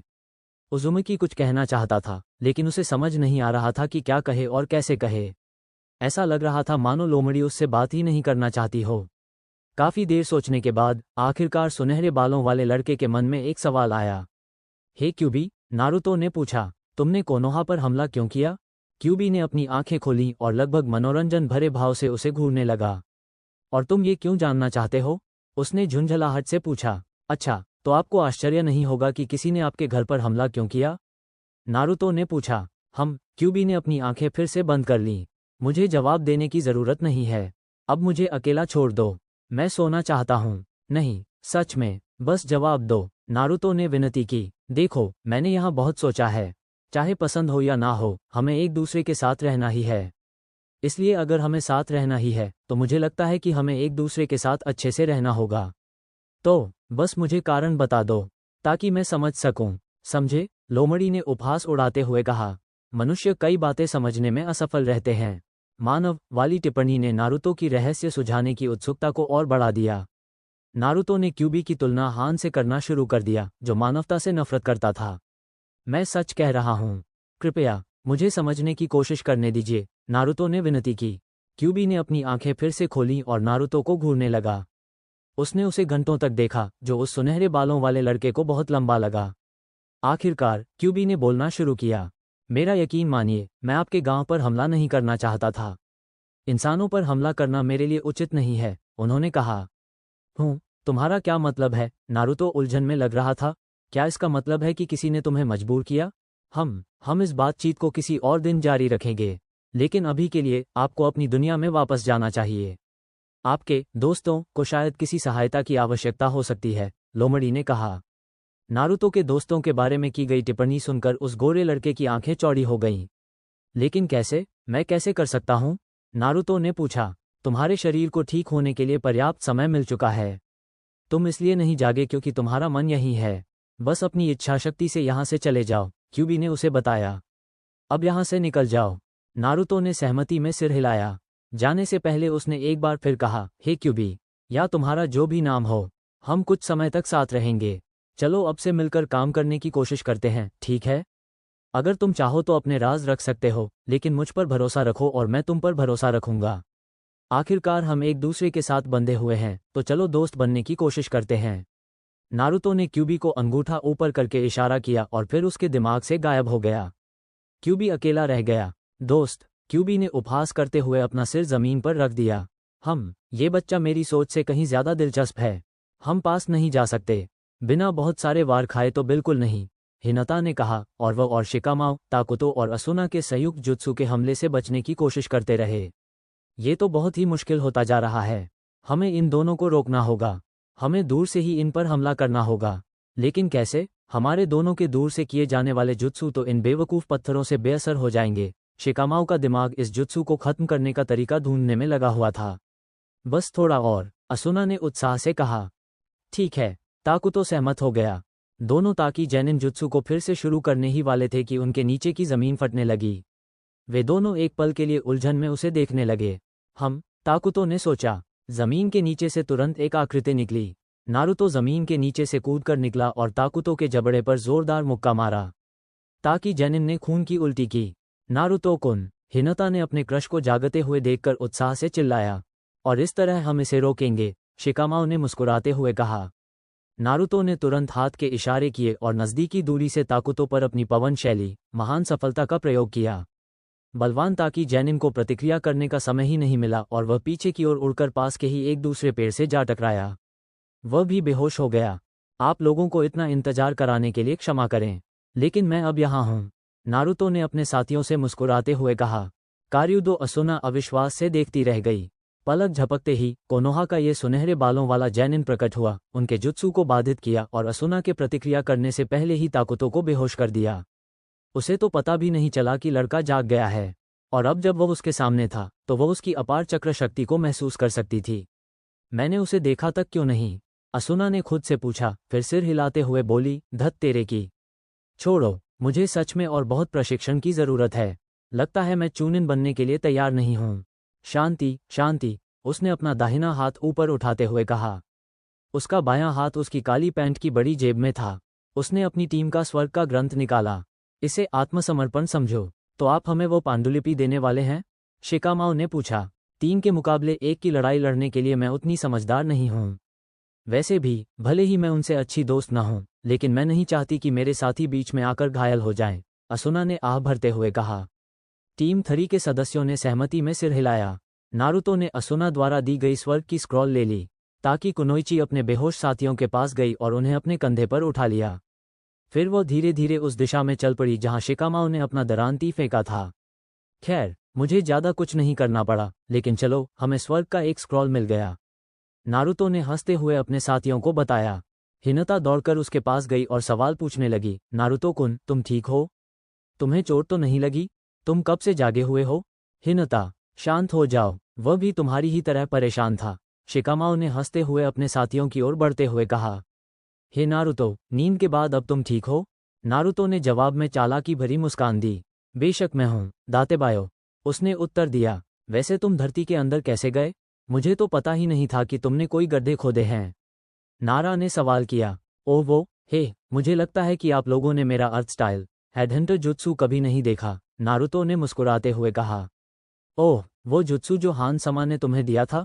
हिनाता ने पूछा। हाँ, मैं आसानी से उनके नीचे पहुंच गई और उन्हें चौंका दिया, गोरी लड़की ने सहमति में सिर हिलाया। अब बताओ, जब मैं बेहोश थी तब क्या हुआ था? चलो इस घिनौने जंगल से बाहर निकलें। मुझे लगता है कि अगर हम यहाँ और देर तक रहे तो मैं पागल हो जाऊंगा, शिकामाओ ने कहा। बाहर निकलने पर मैं जवाब दूंगा। हाँ, मैं समझ गया, नारुतो हंसा। ठीक है, तो चलो यहाँ से चलते हैं। टीम 3 के तीनों सदस्य जल्दी से निकल पड़े। अब जब तीनों सदस्य जाग चुके थे और उनके पास दोनों स्क्रॉल थे, तो वे जंगल से बाहर निकलकर अपनी दूसरी परीक्षा पूरी कर सकते थे। अरे दोस्तों, वो रहा टावर, नारुतो चिल्लाया। टीम 3 को जंगल के बीचों बीच स्थित टावर ढूंढने में ज्यादा समय नहीं लगा। नारुतो और हिनता उत्साह और राहत से टावर को निहार रहे थे। शिकामाओ की भी ऐसी ही भावनाएं थीं, लेकिन इस समय तक उसका एड्रेनालाइन पूरी तरह से खत्म हो चुका था। ठीक है, चलो अब परीक्षा खत्म करते हैं, नारुतो ने उत्साह से कहा। धड़ाम, नारा शिकामाओ फर्श पर बेहोश हो गया और सो गया। नारुतो और हिनता ने अपने दोस्त को आश्चर्य से देखा और फिर मन ही मन हंसने लगे। शिकामाओ की यही खासियत है, नारुतो ने हंसते हुए कहा। हाँ, ये सच है, लेकिन उसने ये हक कमाया है। इतने लंबे समय तक हमारी देखभाल करने के बाद, हिनता ने मुस्कुराते हुए कहा। हाँ हाँ, मुझे पता है, गोरे लड़के ने सहमति में सिर हिलाया और फिर सो रहे नारा को उठाकर अपनी पीठ पर रख लिया। चलो टावर के अंदर चलते हैं और उसे एक अच्छे बिस्तर पर सुला देते हैं। टीम 3 के सदस्यों ने वहीं से अपनी यात्रा जारी रखी और मृत्यु वन में अपने अंतिम क्षणों को व्यतीत किया। उनके लिए चूनिन परीक्षा का दूसरा भाग पूर्ण हो गया था। तो इंतजार किस बात का है? क्या नारुतो, शिकामाओ और हिनता की यह नई दोस्ती कोनोहा के इतिहास में एक नई किंवदंती की शुरुआत करेगी? नारा शिकाकू द्वारा दी जाने वाली यह विशेष ट्रेनिंग इन तीनों अकादमी छात्रों को किस नए मुकाम पर ले जाएगी? और क्या नारुतो अपनी शरारतों और उपेक्षा के बावजूद सचमुच होकागे बन पाएगा? इन सभी रोमांचक सवालों के जवाब और भी बहुत कुछ जानने के लिए हमारे चैनल नारुतो हिंदी वर्स को सब्सक्राइब करें और अगला एपिसोड देखना न भूलें। लाइक करें, शेयर करें और कमेंट में हमें बताएं कि आपको यह वीडियो कैसा लगा। मिलते हैं अगले वीडियो में।